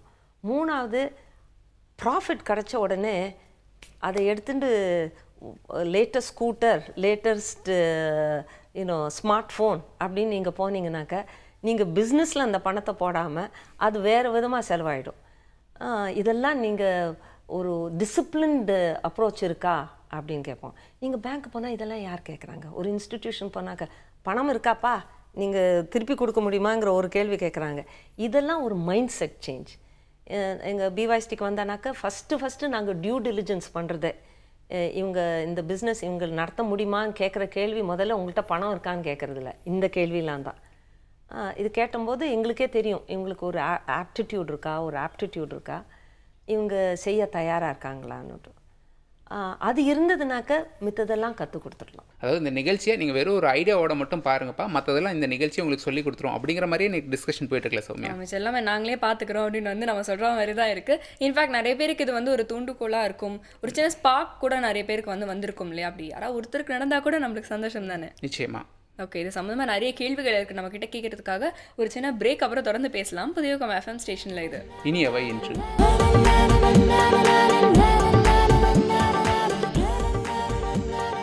வெல்கம் பேக் டு யூகம் FM ஸ்டேஷனில் இனியாவை என்று கேட்டுருக்கீங்க. பிரபு அண்ட் சௌமியா கூட இன்றைக்கி நேஷனல் ஆண்டர்பிரினர்ஷிப் வீக்கில் பார்த்தீங்கன்னா நிறைய விஷயங்கள் இந்த ஆண்டர்பிரினர்ஷிப் சம்மந்தமாக வந்து நம்ம பேசிக்கிட்டு இருக்கோம். இந்த ஆண்டர்பிரினர்ஷிப் அப்படின்னா ஐயோ இன்னும் புரியாத பாஷையெல்லாம் நீங்கள் சொல்லாதீங்க, ரொம்ப காம்ப்ளிகேட் பண்ணாதீங்க அப்படின்னு வந்து நிறைய பேர் வந்து என்டி வந்து கூட சொல்லியிருக்காங்க. பட் இது ஒரு சிம்பிளான விஷயம். இன்றைக்கி சிறு தொழில் அப்படிங்கிறது பார்த்தீங்கன்னா நம்மளுடைய நாட்டில் நம்மளுடைய கல்ச்சரில் வந்து ஆதியிலேருந்து இருந்துட்டு வந்த ஒரு விஷயம். பட் அது வந்து ஒவ்வொரு காலகட்டத்தில் வந்து அது கொஞ்சம் அப்கிரேட் ஆகிட்டே இருக்குது, வேறு சில மாறுதல்கள் வந்து உட்பட்டுருக்கு அப்படின்னு தான் வந்து சொல்லாமே தவிர்த்து இது வந்து ஒரு ட்ரெடிஷ்னல் கான்செப்ட் இல்லையா? ஆமாம். இப்போ வந்து நம்ம தொழில் முனைவோருக்கான நிறைய விஷயங்களை இன்னைக்கு டிஸ்கஸ் பண்ணியிருக்கோம். தொடர்ந்து பேசுவோம், நிறைய கேள்விகள் இருக்குது. சௌமியா, இப்போ வந்து மேம் சொல்கிறப்போ பார்த்தீங்கன்னா இப்போ பிஒய்எஸ்டி மாதிரி ஒரு அமைப்பு நம்ம சப்போர்ட் இல்லைன்னா நம்ம தனியாக ஒரு பிஸ்னஸ் ஆரம்பிக்கிறோம்னு வச்சுக்கோங்களேன், நமக்கு நிறைய அதாவது ஆரம்பத்தில் நம்ம ஐடியா ஃபுல்லாக போட்டுருவோம், ஒரு ஸ்மூத்தாக ஒரு 2 மாதம் போகும், நடுவில் திடீர்னு ஒரு ஸ்பீட் பிரேக்கர் மாதிரி ஒரு டவுட் வரும், இப்போ என்ன பண்ணுறது அப்படிங்கிற ஒரு குழப்பம் வரும். இப்படி குழப்பம் வரப்போ இவங்கள மாதிரியான ஒரு சப்போர்ட் சிஸ்டம் இருந்தால் நல்லா இருக்கும் இல்லையா? கண்டிப்பாக. அதாவது இந்த சப்போர்ட் சிஸ்டம் அவங்க வந்து ரொம்ப தெளிவாக வந்து சொன்னாங்க. இந்த வழிகாட்டுதல் அப்படிங்கிறது பார்த்தீங்கன்னா வந்து பணம் கொடுத்துட்டு அப்போ பண்ணு அப்படிங்கிறதோ இல்லை வந்து இதோ இப்படி தான்ப்பா பண்ணணும் அப்படின்னு ஒரு ஷெட்யூல் போட்டு கொடுக்குறது மட்டும் இல்லாமல் ஒரு மென்டல் சப்போர்ட், ஒரு மாடல் சப்போர்ட் அப்படின்னு கூட வந்து நம்ம சொல்லலாம் இல்லையா? இப்படி தான் வந்து செஞ்சால் தான் வந்து சக்ஸஸ் ஆகும். ஸோ இதுக்கு வந்து நீங்கள் மென்டலாக எவ்வளோ ப்ரிப்பேர்டாக இருக்கணும் அப்படிங்கிற அந்த வழிகாட்டுதலும் ஒருத்தருக்கு எந்த அளவுக்கு முக்கியம் அப்படிங்கிறது மேம் பேசும்போது வந்து தெரியுது. இப்போ மென்டாஸோட எக்ஸ்பீரியன்ஸை நம்ம யூஸ் பண்ணிக்கிறோம். அது சாதாரண விஷயம் இல்லை. அவங்க கிட்டத்தட்ட ஒரு 20-30 வருஷம் பிஸ்னஸ் பண்ணியிருப்பாங்க, நிறைய ஃபெயிலியர்ஸ் சந்திச்சுப்பாங்க. அந்த ஃபெயிலியர்ஸ்லேருந்து அவங்ககிட்ட நிறைய லெசன்ஸ் இருக்கும். மேம், நீங்கள் மென்டார்ஸை எப்படி செலக்ட் பண்ணுறீங்க, இல்லை அவங்களா உங்ககிட்ட வர்றாங்களா அந்த ப்ராசஸ்? 1990 நாங்கள் இதை பற்றி யோசிச்சுக்கும் போது 1992 நாங்கள் ரெஜிஸ்டர் பண்ணும்போது எனக்கும் இதே டவுட்டு தான். நான் ஆரம்பிக்கும் போது நான் கேட்டேன், ஐயோ எங்களுக்கு எப்படி இந்த மென்டர்ஸ் வரப்போகிறாங்க, இங்கிலாண்டில் அது ஒரு பிரின்ஸ் சார்ல்ஸ் ஆரம்பிச்சிருக்காங்க. அதுக்கு ஒரு சர்டன் லெவல் ஆஃப் ப்ரெஸ்டீஜ் இருக்குது, அது இருக்குது. இந்தியாலையும் நாங்கள் வந்து என்ன சொல்லி எப்படி இவங்களை அட்ராக்ட் பண்ணுறதுன்னுட்டு. அப்போ ஜேஆர்டி டாட்டா, ஹெச்பி நந்தா, அப்புறம் இங்கே டிவிஎஸ் சுரேஷ் கிருஷ்ணா, அவங்க நிறைய பேர் இந்த மாதிரி நானே அவங்கள மென்டர்ஸாக வச்சுட்டு நான் கேள்வி கேட்டேன், எப்படி இதை என்ன சொன்னானாக்க நமக்கு மென்டர்ஸ் கிடைக்கும். இப்போ நீங்கள் பார்த்தீங்கன்னா after 22 years India has got the maximum number of mentors. நீங்கள் இந்த 42 கண்ட்ரீஸில் இப்போ நம்மளை வந்து கேட்குறாங்க. நான் இஸ்தான்புல்லையும் மாஸ்கோலையும் பாரிஸ்லையும் இந்த வருஷமே 3 இடத்துக்கு போயாச்சு இந்த 2014. இதை பற்றி பேசுகிறதுக்கு நாங்கள் எப்படி மென்டர்ஸை கண்டுபிடிக்கிறோம், எப்படி மென்டர்ஸை வந்து மோட்டிவேட் பண்ணுறோம், எப்படி மென்டர்ஸை நாங்கள் வந்து இத்தனை வருஷமாக எங்களோட சேர்த்து வச்சுருக்கோங்கிறது. ஸோ இந்த கேள்வி கேட்டிங்கன்னா எக்ஸாக்டாக நாங்கள் என்ன பண்ணுறோம் அதனால மென்டர்ஸ் தங்குறாங்கன்னு என்னால் ஒரு பின் பாயிண்ட் பண்ணி சொல்ல முடியாது. பட் நிறைய விஷயம் எல்லாத்தையும் சேர்த்து இது பண்ணால் தான் அந்த ரிசல்ட்ஸ் வரும். ஸோ ஃபார் எக்ஸாம்பிள் நாங்கள் வந்து மென்டர்ஸை பார்க்குறச்சே ஒரு ரோட்டரி கிளப்போ ஒரு லயன்ஸ் கிளப்போட பேசி, இல்லை இந்த கன்ஃபெடரேஷன் ஆஃப் இந்தியன் இண்டஸ்ட்ரி, அந்த மாதிரி நிறையா சேம்பர்ஸ் ஆஃப் காமர்ஸ் கிட்ட போய் நாங்கள் எங்களோட திட்டத்தை சொல்கிறோம். இந்த மாதிரி நீங்கள் இன்ஃபேக்ட் வைத்தியநாதனை கூட அழைச்சிட்டு போனால் அவர் தான் பிக்கெஸ்ட் அட்வர்டைஸ்மெண்ட் எங்களுக்கு. இந்த மாதிரி ஒரு யங் பர்சன் எவ்வளோ எனர்ஜி இருக்குது, எவ்வளோ எந்தூசியாசம் இருக்குது, இவங்களுக்கு நீங்கள் சப்போர்ட் பண்ணுறதுக்கு முடியுமானாக்கா அவங்களுக்கும் ஒரு நேஷன் பில்டிங்னு ஒரு மாதிரி நம்ம அதை ப்ரெசென்ட் பண்ணோன்னாக்கா அவங்களுக்கும் ஒரு இன்ட்ரெஸ்ட் இருக்குது. ஆஃப்டர் ஆல் என்னை வந்து வாலண்டியரிசம்லாம் இப்போ நான் நிறையா ஆயின்ருக்கு. எப்படி இந்த மாதிரி ஒரு வைத்தியநாதனை ஹெல்ப் பண்ணானாக்கா ஒரு யுவசக்தின்னு நாங்கள் சொல்லுவோம், பாரதிய யுவசக்தி. இந்த யுவசக்திங்கிறது யூத் எம்பவர்மெண்ட்.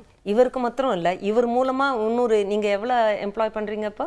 டைரெக்டாக 17, இன்டைரக்டாக ஒரு 250 பேருக்கு மேலே. மை காட், ஆல்மோஸ்ட் 300 பீப்புள் எல்லாமா சேர்த்தானாக்கா அந்த அளவுக்கு ஒரு ஹெல்ப் பண்ணுங்கிற ஒரு அந்த திட்டத்தை பார்த்து நிறையா மென்டர்ஸ் வராங்க. பட் மென்டர்ஸ் வரணும் வந்துட்டு அதே நான் முதல்ல சொன்ன மாதிரி, சரி நீங்கள் மென்டர்ஸ் நீங்கள் வாலண்டியர் பண்ணிட்டீங்க, நீங்கள் வைத்தியநாதன் பார்த்துங்க, ரொம்ப சந்தோஷம்னு சொல்லிட்டு போயிட்டானாக்கா ஒரு நாள் பார்ப்பாங்க, ஒரு மாதம் பார்ப்பாங்க. எங்கள்கிட்ட இருக்கிற மென்டர்ஸ் இப்போல்லாம் சில பேர் வந்து 17 வருஷம் 18 வருஷம் நாங்கள் சொல்கிறோம் வாலண்டியர்ஸ் 1 or 2 years பண்ணுங்கன்னு. நிறைய பேர் எங்களோட 18 வருஷம் வாலண்டியர் பண்ணிகிட்ருக்காங்க. நாங்களே கேட்போம், நீங்கள் ஏன் இத்தனை வருஷம் வாலண்டியர் பண்ணீங்க? உங்கள் சக்ஸஸை தெரிஞ்சு நான் இப்போ இந்த ப்ரோக்ராம் வந்து தமிழ்நாட்டில் ஃபஸ்ட்டு ஆரம்பித்தது டெல்லி அண்ட் தமிழ்நாடு தான். அதுக்கப்புறம் ஒரிசா, மகாராஷ்டிரா, அஸ்ஸாம் எல்லா இடத்துலையும் போயிருக்கு. இப்போ ஒரு ஸ்டேட்டும் எங்களை கேட்குறாங்க. அப்போ இந்த தமிழ்நாட்டிலேருந்து வந்த மென்டர்ஸ் எல்லாம் ஒரு எக்ஸாம்பிள். அவங்க வந்து அவங்கள நாங்கள் என்ன பண்ணுவோம்னாக்கா முதல்ல அவங்களுக்கும் ட்ரைனிங் கொடுக்குறோம். ட்ரைனிங் கொடுத்து அவங்கள வந்து இன்டர்நேஷ்னலி ஒரு சர்டிஃபிகேஷன் கொடுக்குறோம்.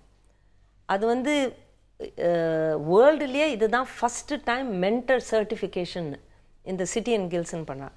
அவங்க மூலமாக எனக்கு பண்ணோடனே ஸோ இவங்களுக்கும் ஒரு சர்டன் லெவல் ஆஃப் ட்ரைனிங் மாதிரி. ரெண்டாவது நாங்கள் வந்து ஒரு ரோட்டரி கிளப் மாதிரி நாங்களும் ஒரு மென்டர்ஸ் கிளப்புன்னு ஆரம்பித்து ஒரு இடத்துலையும் மாதம் அந்த மென்டர்ஸ் எல்லாம் சேர்ந்து அவங்க அவங்களுக்குள்ள பிஸ்னஸ் பற்றியும் பேசுவாங்க. But mentoring, how to do மென்டரிங்கிற இதெல்லாம் டாபிக்ஸ் எல்லாம் வரும். மூணாவது நாங்கள் வந்து மென்டர்ஸ்க்கு ஒரு வருஷமும் இந்த ஆண்டர்ப்ரனியர் ரொம்ப நல்லா பண்ணினா ஆண்டர்ப்ரனியர்ஸ் மாத்திரம் நாங்கள் ரெக்கக்னைஸ் பண்ணுறதில்ல, ஆண்டர்ப்ரனியர் ப்ளஸ் மென்டர். ஏன்னா இவங்க ரெண்டும் சேர்ந்து தான் இந்த சக்ஸஸ் நடக்கிறத வெறும் ஆண்டர்ப்ரனியர்ஸ் மூலமாக நடக்கலை. So lot of recognition. இப்போ பார்த்தீங்கன்னா வைத்தியநாதன் வந்து இங்கிலாண்டுக்கு 2010 வந்தார் இல்லையா, நீங்கள் வந்தீங்க.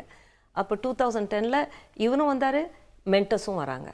அதே மாதிரி இப்போ வந்து woman entrepreneur of the year and social entrepreneur of the year, இது இன்டர்நேஷ்னல் 40 countries கம்பீட் பண்ணதில் இந்தியாவில் 2 out of 5 அவார்ட்ஸ் இந்த வருஷம் BYST கிடச்சிருக்கு. இந்த 2 ஆண்டர்ப்ரனியர் என் கூட துபாய்க்கு வர போகிறாங்க அந்த அவார்டு வின் பண்ணுறதுக்கு மார்ச்சில். போன வருஷம் அவங்க வந்து இங்கிலாண்டில் 3 ப்ரைஸ் கிடச்சிது. 3 out of 5 came to India. அங்கே வந்தபோது இங்கிலாண்டில், அதுக்கு முன்னாடி மெக்சிகோ சிட்டி, அதுக்கு முன்னாடி ஹாங்காங். வருஷம் இந்த இன்டர்நேஷ்னல் அவார்டு இதில் இந்த BYST ஆண்டர்ப்ரனியர்ஸ் ரொம்ப சக்ஸஸ்ஃபுல்லாக இருக்காங்க. அதுக்கு காரணம் என்னன்னாக்க இந்த 40 கண்ட்ரிஸும் சேர்த்து பார்த்தீங்கன்னா இந்தியாவில் mentoring is the best. In fact வந்து எனக்கு ஒரு சின்ன விஷயம் ஞாபகத்துக்கு வந்தது. நான் நெட்டில் வந்து பார்த்தேன். ஒரு 60 வயது முதியவர் வந்து அவரோட டிஷர்ட்டில் வந்து ஒரு வாசகம் எழுதியிருந்தாராம். I am not 60 years, I am just sweet 16 with 44 years of experience அப்படிங்கிற மாதிரி எழுதியிருந்தாங்க. ஸோ இது வந்து அல்டிமேட்லி வந்து இன்னைக்கு நிறைய பேர் வந்து அப்படி தான் இருக்காங்க. எல்லாருமே பார்த்தீங்கன்னா வந்து அவங்களோட ஏஜ் அப்படிங்கிறது பாடிக்கு தான் இருக்குது, but mentally they are still sweet 16 அப்படின்னு தான் வந்து சொல்லணும். இந்த எக்ஸ்பீரியன்ஸ் அப்படிங்கிறத பற்றி நான் ஏன் இங்கே பேசுகிறேன்னா, மென்டாஸ் பற்றி நம்ம பேசிக்கிட்டு இருந்தோம் இல்லையா. மென்டாஸ் அப்படின்னா வந்து உடனே அவங்க வந்து ஒரு 60 வயது 40 வயது இருக்கணும்னு அவசியம் இல்லை.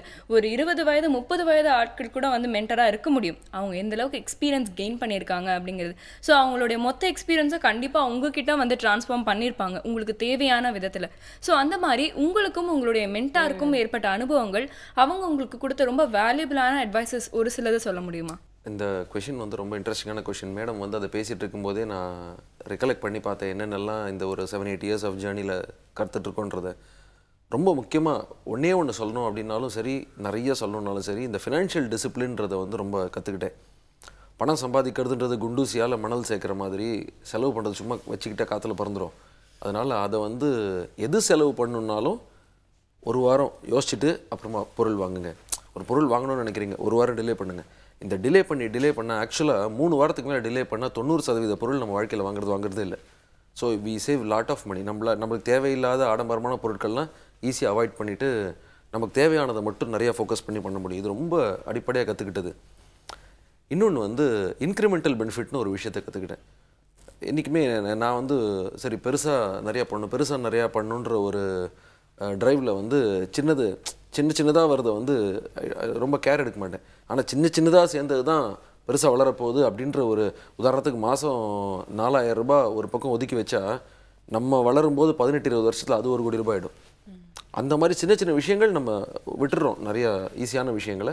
அந்த ஒரு ஸோ ஃபினான்ஷியலாக டோட்டலாக ஒரு பேக்கேஜாக நிறைய விஷயம் கிடச்சிது. இன்ஃபேக்ட் அதுக்கான தனி படிப்பு படித்தவங்களுக்கு கூட கிடைக்காதெல்லாம் நமக்கு ஓசியில் கிடைச்ச மாதிரி ஒரு நல்ல எக்ஸ்பீரியன்ஸ் அது. இன்னொன்று வந்து நம்ம ப்ராடக்டோட வாட்டர் லெவல் கண்ட்ரோலர்லேயே நிறைய மாடல் இருக்குது. 1950 ரூபாய்க்கு இருக்குது, 64,000 ரூபாய்க்கு இருக்குது. பட் யார்கிட்ட எதை விற்கணும், எல்லாருக்கும் சொந்த வீடு இருக்கிறவங்க அதை வாங்குவாங்க, சொந்த வீடு இல்லாதவங்க வாங்க போகிறதில்ல. சொந்த வீடு இருக்கிறவங்களுக்கு யாருக்கு என்ன மாடல் விற்கணும், அவங்க என்ன பணத்தை எதிர்பார்க்குறாங்கன்றது அவங்க சொன்னதான் நமக்கு தெரியும், இல்லை நமக்கு தெரியாது. 17-18 மாடலை போய் ஒருத்தர்கிட்ட பேசினா அதுக்கு 1.5 மணி நேரம் யாரும் டைம் கொடுக்க போகிறது கிடையாது.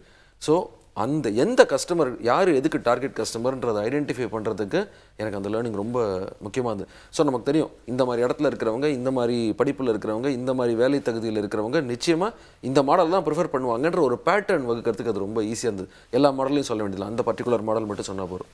அது கம்பெனிக்கும் நல்லது, அவங்களுக்கும் நல்லது, நிறைய கரண்ட்டு தண்ணி எல்லாத்தையும் மிச்சம் பண்ணுறதுக்கும் நல்லதாக இருக்கும். ஸோ மென்டரிங்கில் இது 2 விஷயம் நான் ரொம்ப முக்கியமாக கருதுகிறேன். இன்னொன்று வந்து எக்ஸ்பான்ஷன் பற்றி நிறைய ஐடியா கொடுத்தாங்க. இன்றைக்கி வந்து 5 சேல்ஸ் ஆஃபீஸ் தமிழ்நாட்டில் ஹேண்டில் பண்ணுறோம். இதை ஹேண்டில் பண்ணுறதுக்கு முக்கியமான காரணம் சென்னையில் மட்டும் மீன் பிடிக்காதீங்க, மற்ற எல்லா இடத்துலையும் வலை வீசுங்கன்றதை இதை இப்படியே ராவாக ஒரு எஜுகேஷன் எனக்கு கிடச்சிது. ஏன்னா சென்னையில் மட்டும் பண்ணுறச்சு அதே எஃபர்ட் அதே சிஸ்டம் இவ்வளோ வருஷமாக பில்ட் பண்ணிங்க, அதை அப்படியே டூப்ளிகேட் பண்ணுறதுக்கான ஒரு விஷயம். நம்ம மட்டும் ரவுண்ட் அடிச்சுட்டு விசிட் பண்ணிட்டு இருந்தால் போகிறோம். ஸோ ஒரு இடத்துல வர வேண்டிய லாபம் 4-5 இடத்துல ஒவ்வொரு மார்க்கெட்லேருந்து 10,000 20,000 30,000 எக்ஸஸ் கிடைச்சா கூட கம்பெனி பேலன்ஸ் பண்ணுறதுக்கு ரொம்ப ஈஸியாக இருக்குன்ற ஒரு விஷயம். இது 3 விஷயம் ரொம்ப முக்கியமாக நினைக்கிறேன் என்னோட இந்த ஒரு மென்டரிங் டேக்அப் பண்ணுற ஜேர்னியில். ஸோ ஐ திங்க் வந்து உங்களுக்கு மென்டார் கொடுத்தவங்க பார்த்தீங்கன்னா வந்து ப்ராக்டிக்கல் அப்ரோச்சில் வந்து நிறைய கொடுத்துருக்காங்க அப்படின்னு இருக்குன்னா இன்னைக்கு வந்து ஃபினான்ஷியல் டிசிப்ளின் அப்படிங்கிற ஒரு டேர்மே நீங்கள் டெக்ஸ்ட் புக்கில் தேடினா கூட வந்து கிடைக்காது. இப்போ யாரும் வந்து டெக்ஸ்ட் புக்கில் வந்து பண்ணும்போது நீங்கள் வந்து சம்பாரிச்சு அதை வந்து நீங்கள் செலவெல்லாம் பண்ணக்கூடாதுன்னு யாரும் வந்து தியரிட்டிக்கலாக வந்து சொல்ல மாட்டாங்க. ஸோ அதுக்கு தான் வந்து ஒரு எக்ஸ்பீரியன்ஸ்டான ஆள் வேணும் அப்படிங்கிறது இல்லையா? ஒரு சின்ன விஷயம், இந்த இவங்க ஃபைனான்ஷியல் டிசிப்ளின் சொன்னாங்களே, இன்னொரு ஆண்டர்ப்ரனியர் வந்து அவர் ஒரு 8ஆம் கிளாஸ் தான் படிச்சிருந்தார். இட்ஸ் சர்வீஸ் பிஸ்னஸ் ஆரம்பிச்சு கிடுகிடுன்னு வளர்ந்து போனப்புறம் முதல்ல அவங்களுக்கு என்ன ஆச்சுனாக்கா சேவிங்ஸ் வந்தவுடனே அவங்க ஃபேமிலி வந்து கேட்டாங்க, ஏப்பா உன்னோட தங்கைக்கு கல்யாணம் ஆனோம், இவ்வளோ நீ பணம் பண்ணுற, ரொம்ப நல்லா பிஸ்னஸ் நடத்துகிற, இத்தனை கொடு அப்படின்னாங்க. அவர் வந்து மென்டர்கிட்ட கேட்டாங்க, இதுதான் என்னோடய சேவிங்ஸ், இதை வச்சு நீங்கள் அடுத்த மாதம் ரா மெட்டீரியல் வாங்கணும்னு சொன்னீங்க, ஆனால் எங்கள் ஃபேமிலி இது கேட்குறாங்க, நான் என்ன பண்ணுறது அப்படின்னாங்க. அப்போ மென்டர் போய் அவருக்கு கவுன்சில் பண்ணுறதில்ல, அவங்க ஃபேமிலிக்கே கவுன்சில் கொடுத்தாங்க. இது don't kill the goose that lays the golden எக்குன்னு சொல்லுவாங்க. அந்த மாதிரி நீங்கள் வந்து எந்த ஒரு தொழிலேருந்து உங்களுக்கு வியாபாரம் நடந்து உங்களுக்கு லாபம் கிடைக்கிறதோ அதை போய் நீங்கள் இந்த மாதிரி அதை அதை கில் பண்ணிட்டீங்கன்னாக்க உங்களுக்கு அப்புறம் இந்த ஃபேமிலி சுச்சுவேஷனில் எந்த ஃபேமிலி சுச்சுவேஷன் ஃப்யூச்சர்லேயும் உங்களுக்கு பணம் கிடைக்காம போயிடும். ஸோ அதனால் எல்லாத்தையும் கேட்காதீங்க. அந்த உங்கள் பொண்ணுக்கு கல்யாணங்கிறது முக்கியம்தான். அதனால் எத்தனை பண்ணுறாங்க நான் சொல்லி அதில் ஒரு பெர்சன்டேஜ் எடுத்துங்க. வேணும்னாக்கா ஒரு 2-3 மாதம் அந்த மாதிரி எடுத்து அதுக்கப்புறம் நீங்கள் சேர்த்து அந்த கல்யாணம் பண்ணலான்னு சொன்னோம். இல்லைனாக்கா அத்தனை சேவிங்ஸும் போயிருக்கும். ஸோ சம்டைம்ஸ் நம்ம இந்தியன் சுச்சுவேஷனில் ஃபேமிலி ப்ரெஷரும் இருக்குது. இந்த இவங்கெல்லாம் என்ன 22, 25, 26 வயசு யங் பீப்புள் தான். நாங்கள் ஹெல்ப் பண்ணுறது 18 to 35. அந்த யூத்தை ஹெல்ப் பண்ணுறச்சே மித்த ப்ரெஷர்ஸும் இருக்குது. ஸோ அதனால் அவங்களுக்கு கற்றுக் கொடுக்குறச்சே அந்த வழிகாட்டி வந்து இவங்களுக்கு பிஸ்னஸ் வழிகாட்டி மாத்திரம் இல்லை, அந்த ஃபேமிலிக்கே வழிகாட்டி ஆகிடுறாங்க. இன்னொருத்தர் வந்து ஒரு ஐடியா இருந்தது, அவங்க பேங்க்கு போய் பணம் கேட்டிருக்காங்க. அவங்களும் ஒரு இன்னோவேட்டிவ் ஐடியா.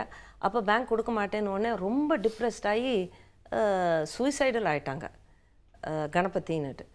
அப்போ எங்கள் மென்டர் வந்து நீ ஒரு வியாபாரம் நீ பண்ணாத, நீ உட்காரி என் வீட்டுக்கு வான்னு சொல்லி யோகா கற்றுக் கொடுத்தாங்க. ஸோ தட் அவங்க மென்டலாக ஸ்டெபிலைஸ் ஆனால் தான் அப்புறம் பிஸ்னஸே நடத்த முடியும். அதனால் ஒரு மென்டருங்கிற லிட்ரலி ஒரு குரு சிஷ்யா தான்.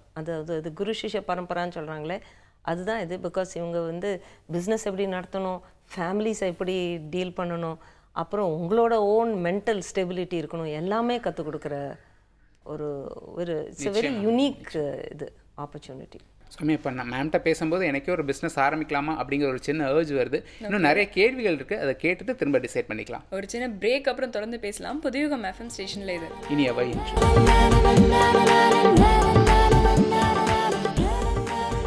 Welcome back. புதுயுகம் FM ஸ்டேஷனில் இனியாவை இன்று கேட்டுருக்கீங்க. ப்ரோவன் சௌமியா கூட இன்னைக்கு ஆண்டர்பிரினர்ஷிப் பற்றி நம்ம வந்து பேசும்போது இப்போ சில சமூகம்லாம் வந்து பார்த்தீங்கன்னா, இப்போ செட்டியார் சமூகம் பார்த்தீங்கன்னா வந்து பல தலைமுறையாக வந்து அவங்க தான் வந்து பிஸ்னஸ் பண்ணிக்கிட்டே வந்துடும். நம்மளுடைய நாட்டில் அந்த ஒரு கான்செப்ட் வந்து இருக்குது. ஜென்ரேஷனாக ஒரே தொழிலை வந்து செஞ்சுக்கிட்டே வருவாங்க. பட் இப்போ வந்து கொஞ்சம் காலமாக நீங்கள் வந்து ஒரு 20 வருஷமாக வந்து பார்த்தீங்கன்னா அந்த சிஸ்டம்லாம் கொஞ்சம் பிரேக் ஆகிட்டு எல்லாருமே வந்து இப்போ எல்லா விஷயமும் செய்ய ஆரம்பிச்சிருக்காங்க. ஃபர்ஸ்ட் ஜென்ரேஷன் ஆண்டர்பிரினர்ஸ் இன்னைக்கு நிறைய பேர் வந்துட்டு இருக்காங்க இல்லையா? அவங்க உருவாகிட்டு இருக்காங்க. உருவாக்குறதுல பெரிய ஹெல்ப் பண்ணுறது வந்து இந்த மாதிரியான நிறுவனங்கள் அப்படின்னு சொல்லலாம் இல்லையா சௌமியா? ஆமாம், ஏன்னா அவங்களுக்கு வந்து அதை பற்றின ஒரு புரிதல் வந்து ஏற்படணும். ஃபர்ஸ்ட் ஜென்ரேஷன் அப்படின்னும் போது ஆப்வியஸாக அவங்களுக்கு வந்து அதை பற்றின நிறைய தெளிவுகள் இருக்காது. ஸோ அந்த தெளிவை ஏற்படுத்தி அவங்கள ஒரு சக்ஸஸ்ஃபுல்லான ஒரு ஆளாக மாற்றுறதுக்காக நிறைய இனிஷியேட்டிவ் எடுத்துட்டு இருக்காங்க. இது சம்பந்தமாக நம்ம நிறைய கேள்விகள் இருக்குது, தொடர்ந்து பேசலாம். நிச்சயமா மேம். நீங்கள் 1992 பாரதிய யுவசக்தி ட்ரஸ்ட் ஆரம்பித்தப்போ இந்தியாவில் பிஸ்னஸ் பண்ணணும் அப்படிங்கிற ஆர்வம் எப்படி இருந்தது, இன்றைக்கி எப்படி இருக்குது, ரெண்டையும் கம்பேர் பண்ணி சொல்லுங்கள். இது ரொம்ப நல்ல கேள்வி. ஏன்னாக்கா நாங்கள் வந்து 1993-94 ஹரியானாவில் இந்த ரூரல் ஏரியாஸ்க்கு போயிருந்தோம். அப்போ நான் என் கூட சேர்ந்து எஸ்காட்ஸுங்கிற ஒரு பெரிய அக்ரிகல்ச்சரல் கம்பெனி, அது டிராக்டர் கம்பெனி. ஸோ அவங்க மென்டர்ஸ் அதுலேருந்து நாங்கள்லாம் போயிருந்தோம். அப்போ பேருக்கிறச்சே நிறையா பேர் அங்கே வந்து அந்த வில்லேஜஸில் கேட்டாங்க, எஸ்காட்ஸ்லேருந்து நீங்கள் வந்திருக்கீங்களா, எங்களுக்கு எஸ்காட்ஸில் ஒரு வேலை கொடுங்க. நாங்கள் இல்லை, என்னை பார்த்து எனக்கும் அப்போ கவர்மெண்ட்டில் நான் வேலை செஞ்சதும் இல்லை, இது பார்ட்னர் பண்ணதும் இல்லை. பட் என்னை பார்த்து என்னாருன்னு தெரிஞ்சப்புறம், ஓ கவர்மெண்ட்டில் வேலை கிடைக்குமா? நாங்கள் சொன்னால் நான் கவர்மெண்ட் வேலை கொடுக்கவும் வரல, நாங்கள் வந்து எஸ்காட்ஸ் வேலை கொடுக்கவும் வரல, நீங்கள் தொழில் ஆரம்பித்து உங்களால் செய்ய முடியுமான்னு கேள்வி கேட்டோம். ஸோ அந்த சமயத்தில் அவங்களுக்கு வந்து அது வந்து ஒரு ரொம்ப அட்ராக்டிவாக தோணலை. சரி, இங்கேயும் வேலை கிடைக்கல, அங்கேயும் வேலை கிடைக்கல, வேறு வழியே இல்லை, அதனால ஒரு தொழில் ஆரம்பிக்கலான்னுட்டு. இப்போ இந்த ஒரு 20 odd இயர்ஸ்க்கு அப்புறம் பார்த்தீங்கன்னா அந்த ஏரியாவில் 400 வில்லேஜஸில் அங்கே வேலை பண்ணிகிட்டு இருந்திருக்கோம் இப்போ 20 இயர்ஸாக. அதே மாதிரி காஞ்சிபுரம் டிஸ்ட்ரிக்ட்லேயும் அங்கே போய் பார்த்தானாக்கா, அவர் தொழில் பண்ணிகிட்ருக்காரு, ரொம்ப நல்லா பண்ணிகிட்ருக்காரு. அவர் இப்போ ஸ்கூட்டர் வச்சுட்டு கார் வச்சுட்டாச்சு. இன்னொரு ஆண்டர்பிரினியர் நாங்கள் வந்து 50,000 கொடுத்தோம், இப்போ 5,000 பேருக்கு இங்கே வேலை கொடுக்குறாங்க ஹரியானாவில், ஃபரிதாபாத் டிஸ்ட்ரிக்டில். இதெல்லாம் பார்த்துட்டு எங்களுக்கும் ஆண்டர்பிரினியர் ஆகணும் அப்படிங்கிற ஒரு ஆர்வம். ஸ்டேட் கவர்மெண்ட்டும் சரி, சென்ட்ரல் கவர்மெண்ட்லேயும் சரி. இப்போ வந்து வருஷம் நம்ம வந்து 1.2 crore பீப்புள் வந்து வேலைக்கு வராங்க, வேலை தேடி வராங்க வருஷம் 12 million people. எங்கேருந்து வேலை கொடுக்க போகிறோம் நம்ம? இது வந்து நீங்கள் எந்த பெரிய கம்பெனி எடுத்து அவங்களோட பிளான்ஸு எத்தனை சக்ஸஸ் 10% growth அப்படி இப்படின்னு சொன்னால் கூட இந்த வேலை அவங்களால கொடுக்க முடியாது. சிறு தொழில் ஒன்று தான், அண்ட் பிஸ்னஸ் அண்ட் ஆண்டர்பிரினியர்ஷிப் ஒன்று தான் அல்டிமேட் சொல்யூஷன். அந்த சொல்யூஷனை வந்து நம்ம இன்னும் கொஞ்சம் நிறையா யங் பீப்புளுக்கு இதை பற்றி சொல்லி, இந்த மாதிரி சக்ஸஸ் ஸ்டோரிஸை சொல்லி உற்சாகம் பண்ணணும், மைண்ட் செட் க்ரியேட் பண்ணணும். இது இந்தியா முழுக்க இம்பார்ட்டன்ட், தமிழ்நாடுலேயும் ரொம்ப இம்பார்ட்டன்ட். மேம் இப்போ வந்து இந்த அரசியலமைப்பு சட்டம் அப்புறம் நம்ம சமூக சூழலுக்கு ஏற்ற மாதிரி பிஒய்எஸ்டியோட செயல்பாடுகள் ஏதாவது மாற்றம் இருக்கா? நீங்கள் 1992 ஆரம்பித்ததுக்கும் இப்போ இருக்கும், அதே மாதிரி அதனுடைய பரிணாம வளர்ச்சி எவல்யூஷன் பற்றியும் சொல்லுங்கள் மேம். நாங்கள் 1992 ஆரம்பிக்கும் போது ஜேஆர்டி டாட்டாவே சொன்னாங்க, ஒரு ஆண்டர்ப்ரனியரும் இன்னும் ஒருத்தருக்கு வேலையோ இல்லை 2 பேருக்கு வேலை கொடுத்தானாக்க அதுவே ஒரு மல்டிப்ளையர் எஃபெக்ட். இது செல்ஃப் எம்ப்ளாய்மெண்ட்டுங்கிற மாத்திரம் இல்லாமல் ஒருத்தரும் 1:2ங்கிற மாதிரி பண்ணானாக்க அது ரொம்ப இம்பார்ட்டன்ட். அவர் ரொம்ப சந்தோஷப்படுவார் இன்றைக்கி. ஏன்னா ஒரு ஆண்டர்ப்ரனியரும் நாங்கள் ரூரலாக இருக்கட்டும் அர்பனாக இருக்கட்டும் எங்கே நான் சப்போர்ட் பண்ணாலும் ஆன் தி ஆவரேஜ் 10லேருந்து 15 பேருக்கு வேலை கொடுக்குறாங்க. அதில் நிறையா பேர் 5000 பேருக்கு வேலை கொடுக்க ஆரம்பிச்சிருக்காங்க, 300 பேருக்கு வேலை கொடுக்குறேன். ஸோ இந்த ஜாப் க்ரியேஷன் நாங்கள் எதிர்பார்த்ததோட மச் பெட்டராக இருக்குது.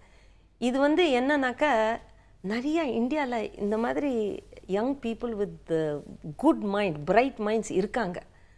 அது நம்ம சமூகம் வந்து அந்த அளவுக்கு நம்ம வந்து அதை கைட் பண்ணி அது யூஸ் பண்ணலை. நம்ம இது சமூகத்தோட தப்பு, யங் பீப்புளோட தப்பு இல்லை. அது அப்படி பார்த்தீங்கன்னாக்கா இந்த 22 இயர்ஸில் நாங்கள் என்ன கற்றுட்டோம்னாக்கா, இது இந்தியாவில் நிறைய அந்த ஐடியாஸ் இருக்குது பண்ண முடியும் அப்படின்ட்டு. ரெண்டாவது என்னன்னாக்கா நாங்கள் நினச்சோம் சரி தமிழ்நாட்டு, மகாராஷ்டிரா, ஆந்திரா இதிலெல்லாம் ஒரு ட்ரெடிஷ்னல் பிஸ்னஸ் ஆரம்பிக்கிறதுக்கு ஒரு சம் அமௌண்ட் ஆஃப் சப்போர்ட் இருந்தது.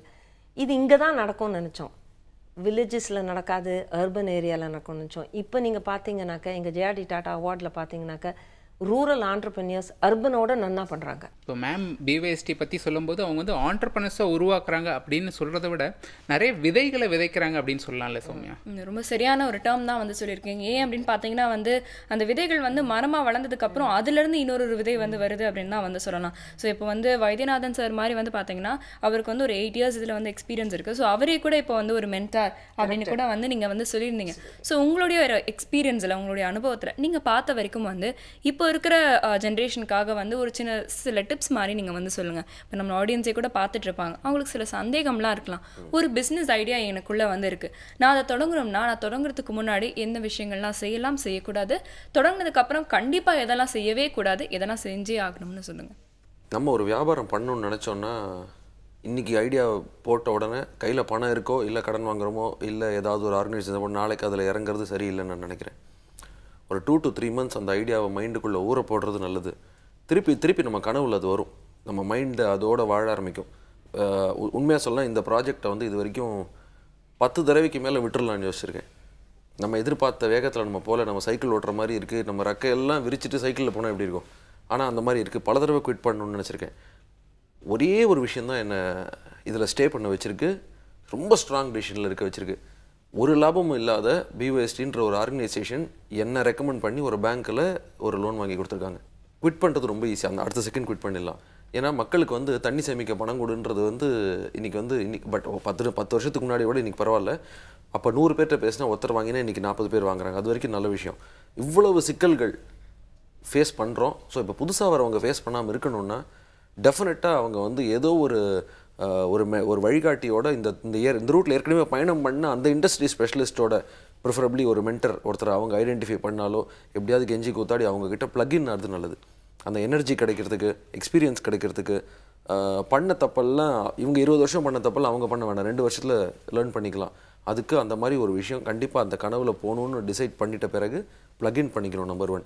அதே மாதிரி ஜாபுன்றது வந்து ஒயிட் காலர் ஜாப். என்கிட்ட இப்போ கொஞ்ச நாள் முன்னாடி வந்து ஒயிட் காலர் ஜாப் அப்படின்னாரு. ஜாபில் என்னப்பா ஒயிட் காலர் நான் கேட்டுட்டேன், எனக்கு தெரியல, தப்பாக கேட்டேனான்னு தெரியல. ஆண்டர்ப்ரனராக தான் ஒயிட் காலர் நான் நினைக்கிறேன். It's my very strong opinion. So entrepreneur ஆகணும்னு நினச்சா நிச்சயமாக ஆகிடணும் அப்படின்றது என்னோட ஒரு ஃபீலிங். அதுவே வெற்றி. அதாவது வாட் இஸ் கிரேட் அபவுட் பிஸ்னஸ்னதோட doing business itself great. So that is all I have to say. நிச்சயமாக இப்போ சார் வந்து ஒரு பிஸ்னஸ் ஐடியாவை ஊற போடணும்னு சொன்னார் ஆரம்பிக்கிறதுக்கு முன்னாடி. அது அவர் சொல்கிறப்ப எனக்கு ஒரு விஷயம் ஞாபகத்துக்கு வந்தது. ஒரு பெரிய ஃபிலிம் ப்ரொடியூசர் அவர் என்ன சொன்னார்னா, ஒரு படத்தை நீங்கள் எடுக்கிறதுக்கு முன்னாடி அந்த படம் உங்கள் மனசில் 100 நாள் ஓடி இருக்கணும் அப்படின்னாரு. கிட்டத்தட்ட அதுவும் இதுவும் ஒரே மாதிரியான விஷயந்தான். மேம் இப்போ வந்து தமிழ்நாட்டில் எந்த பிஸ்னஸ் அதிகமாக ஆரம்பிக்கப்படுது, முக்கியமாக சென்னையில், அது தவிர பிற மாநிலங்கள், அதாவது நம்ம சென்னையை தவிர வேறு ஊர்களில் என்னென்ன பிஸ்னஸ் ஆரம்பிக்கிறாங்க? நீங்கள் சில பேர்கிட்ட போய் சொன்னாங்கன்னாக்க ஒரு 10 வருஷத்துக்கு முன்னாடி சென்னையில் சொன்னாங்க டெஸ்க்டாப் பப்ளிஷிங் யூனிட். இந்த டெஸ்க்டாப் பப்ளிஷிங்கிறது இந்த எலக்ட்ரானிக் பப்ளிஷிங் எசென்ஷியலி. அப்போ அது ஆரம்பித்த டைம். ஒத்தரும் பண்ணக்கூடாது, ஏன்னாக்க நிறைய டெஸ்க்டாப் பப்ளிஷிங் யூனிட் இருக்குது அப்படின்னாங்க. ஒரு யங் பர்சன் பேர் இப்போ மறந்து போச்சு. அவங்க வந்து அந்த பிஸ்னஸ் பிளான் எங்கள்கிட்ட சொல்கிற போது மென்டர்ஸ் எல்லாம் கேட்டாங்க, ஏப்பா உன்னோட டெஸ்க்டாப் பப்ளிஷிங் யூனிட் எங்கே போட போகிறான்னு கேட்டாங்க. அப்போ அவர் சொன்னார், அப்போ அந்த சமயத்தில் இந்த பார்டர் செங்கல்பட்டு பார்டர்கிட்ட எங்கேயோ சொன்னார், அதை சுற்றி எத்தனை யூனிட்ஸ் இருக்குது, ஒத்துருமே இல்லைங்க, வேறு எங்கேருந்து உனக்கு பிஸ்னஸ் வரும்? ஒரு காலேஜ் ஆரம்பிச்சிருக்காங்க, அங்கே நிறையா ஸ்டூடெண்ட்ஸ்க்கு அவங்க வந்து இந்த பேப்பர்ஸ் எல்லாம் பண்ணணும். அவங்க வந்து எங்களை கேட்க போகிறாங்க, நாங்கள் வந்து பைண்டிங்லாம் பண்ணி ஒரு ரிப்போர்ட் மாதிரி கொடுக்க போகிறோம். ஸோ ஒரு சர்வே பண்ணிவிட்டு டெஸ்க்டாப் பப்ளிஷிங் ஓடவே ஓடாதுன்னு சொன்னவங்க ஒரு பக்கம், இன்னொரு பக்கம் இவங்க வந்து இவங்களோட என்வாயர்மெண்ட்டில் டெஸ்க்டாப் பப்ளிஷிங் ஓடுமா ஓடாதான்னு கேட்டபோது இவங்களுக்கு மார்க்கெட் இருக்குது. ஸோ அதனால் இந்த சிறு தொழில் நடக்கிறச்சே எதுக்கு மார்க்கெட் இல்லைங்கிற கேள்வி நாங்கள் கேட்குறதில்ல. உனக்கு என்ன தெரியும், உங்களுக்கு என்ன தெரியும், அந்த ஐடியா வச்சு உங்களுக்கு லோக்கல் மார்க்கெட் இருக்கா? இது ஆல்மோஸ்ட் மைக்ரோ மார்க்கெட்டுன்னு சொல்லலாம். அவர் சுற்றி 5 கிலோமீட்டர்ஸில் ஒரு டெஸ்க்டாப் பப்ளிஷிங் யூனிட்டும் இல்லை. அப்போ அது ஒரு மைக்ரோ மார்க்கெட். அவங்களுக்கு சென்னையை கவர் பண்ணும் கூட அவசியம் இல்லையே. ஆனால் அதில் ஆரம்பித்து அந்த இடத்துலேருந்து உங்களுக்கு எஸ்டாப்ளிஷ் பண்ணி அதுக்கப்புறம் பெருசாக ஆரம்பிச்சானாக்கா எங்கே வேணாலும் போகலாம். ஸோ முதல்ல ஆரம்பிக்கிறது அந்த மைக்ரோ மார்க்கெட்டில். சோமி, இப்போ இவங்ககிட்ட பேசும்போது நம்மளோட நாட்டோட வளர்ச்சிக்கு ஆண்டர்பிரினர்ஸோடைய பங்கு எவ்வளோ முக்கியங்கிறது புரியுது இல்லையா நமக்கு? ரொம்பவே வந்து இப்போ அத்தியாவசியம் அப்படின்னு கூட வந்து சொல்லலாம். ஸோ இது சம்மந்தமாக நிறைய கேள்விகள் இருக்குது. ஒரு சின்ன பிரேக் அப்புறம் கேட்கலாம். புதிய எஃப்எம் ஸ்டேஷனில் இது இனியவை இன்று.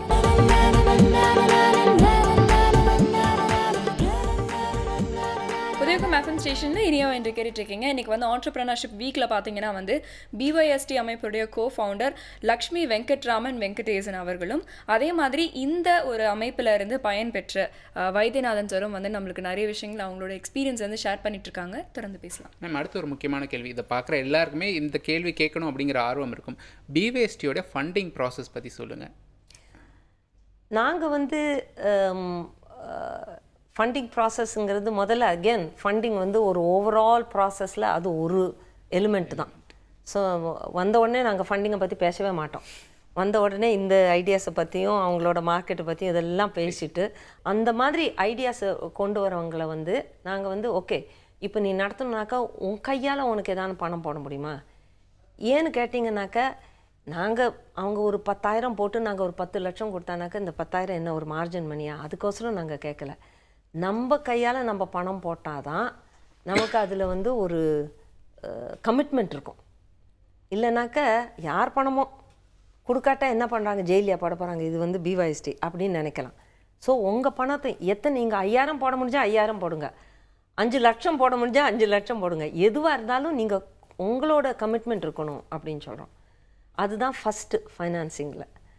செகண்ட் ஸ்டேஜ் என்னன்னாக்கா நாங்கள் வந்து இந்த பிஸ்னஸை நீ வந்து நம்ம நடத்தணுன்னாக்கா ஸ்ட்ரெயிட்டவே 20 லட்சம் 10 லட்சம் கேட்குறது வரல, உன்னால் இது 2 லட்சத்தில் ஆரம்பிக்க முடியுமா? ஏன் கேட்குறோம்? ஏன்னாக்கா பணம் இல்லைங்கிறதுக்கு இல்லை.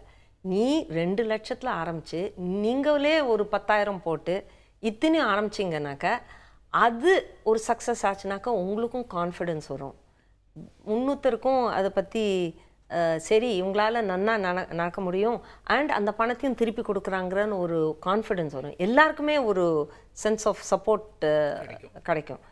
அதனால நாங்கள் வந்து இந்த ஐடியா வச்சுட்டு ஃபஸ்ட்டு வந்து ஒரு 2 lakhs 5 lakhs 7 lakhs ரெக்கமெண்ட் பண்ணுவோம். ஸோ இது வந்து ஃபைனான்சிங்கிறது ஸ்டேஜ் வைஸ் ஃபைனான்சிங். உங்களுடைய பிஸ்னஸில் இந்த 8 வருஷ எக்ஸ்பீரியன்ஸில் நீங்கள் சந்தித்த தடைகள் சவால்கள் இதை பற்றி சொல்லுங்கள். மேடம் சொன்ன மாதிரி ரொம்ப அன்ஆர்கனைஸ்டு செக்டார், நான் பெரிய கார்பரேட்லாம் இல்லாதனால ஒரு பெரிய பிராண்டாக இருந்தாக்க ஈஸியாக வேலைக்கு ஆள் வந்து சேர்ந்துருவாங்க, சம்பளம் பாதி சம்பளம் கொடுத்தா கூட. சின்ன கம்பெனியாக இருக்கிறதுனாலையும் பெரிய பிராண்டாக இல்லாதனாலையும் வேலைக்கு வர்றவங்க இன்ஃபேக்ட் ஒரு விளம்பரம் கொடுத்தா நம்பர் ஆஃப் கால்ஸே ரொம்ப கம்மியாக தான் வரும். சம்பளம் அதிகமாக கொடுத்தா கூட இவங்க நமக்கு ரெகுலராக சம்பளம் கொடுப்பானா அப்படின்னு ஒரு டவுட் வரும். ஸோ இதெல்லாம் தாண்டி அவன் வேலையில் ஸ்டிக் ஆன் பண்ண நம்ம ஒரு எம்ப்ளாயியை ட்ரீட் பண்ணுற மாதிரி எல்லார் எம்ப்ளாயிக்கும் ஒரே மெத்தடாலஜி இருக்காது. ஒவ்வொருத்தரோடையும் நம்ம வந்து நம்மளே கிராஜுவேட் இல்லைன்னும் போது நம்ம வரவங்க கிராஜுவேட் எங்கிட்ட இன்ஜினியரிங் படித்த பசங்க வேலையில் இருக்காங்க. ஸோ அவங்கக்கிட்ட அவங்கள வந்து ஹேண்டில் பண்ணுறதுன்றது ஈஸி இல்லை, ஈகோ லெவல் ரொம்ப ஜாஸ்தியாக இருக்கும். அதுக்கு மேலே நம்ம வந்து அவங்களுக்கு வந்து ப்ரூவ் பண்ணணும் நமக்கு சப்ஜெக்ட் நாலேஜ் இருக்குது, நம்ம சக்ஸஸ்ஃபுல்லாக இதை கொண்டு போகிறோம் அப்படின்றத அவங்களுக்கு கொண்டு வரும். ஸோ அட்ரிஷன் ரேட் பயங்கரமாக இருக்கும். 10 பேர் இந்த மாதம் வேலைக்கு சேர்ந்தாங்கன்னா 4வது மாதம் 10 பேரில் 2 பேர் தான் இருப்பாங்க. அப்போ அந்த 8 பேருக்கு நீங்கள் இந்த 3 மாதத்துக்கு பிளான் பண்ண இந்த டார்கெட் உங்களுக்கு ப்ரொடக்டிவிட்டி இருக்காது, சேல்ஸில் இருக்காது, ப்ரொடக்ஷன்லேயும் இருக்காது. இது ஒரு அட்ரிஷன் ரேட் ஒரு பயங்கரமான ஒரு விஷயமா இருக்கும். இன்னொன்று வந்து பே அவுட்ஸ் வந்து நம்ம வந்து பணம் வெளியிலேருந்து ரெக்கவரி பண்ணுறது வந்து கொஞ்சம் இன்றைக்கி இருக்கிற காலகட்டத்தில் ரொம்ப சேலஞ்சாக இருக்குது. நான் ஆக்சுவலாக இப்போ ரீசெண்டாக துபாயில் ஒரு 10 நாள் ஒரு எக்ஸிபிஷனுக்காக போயிருந்தேன். அங்கே வந்து கடன் வியாபாரன்றதே இல்லை.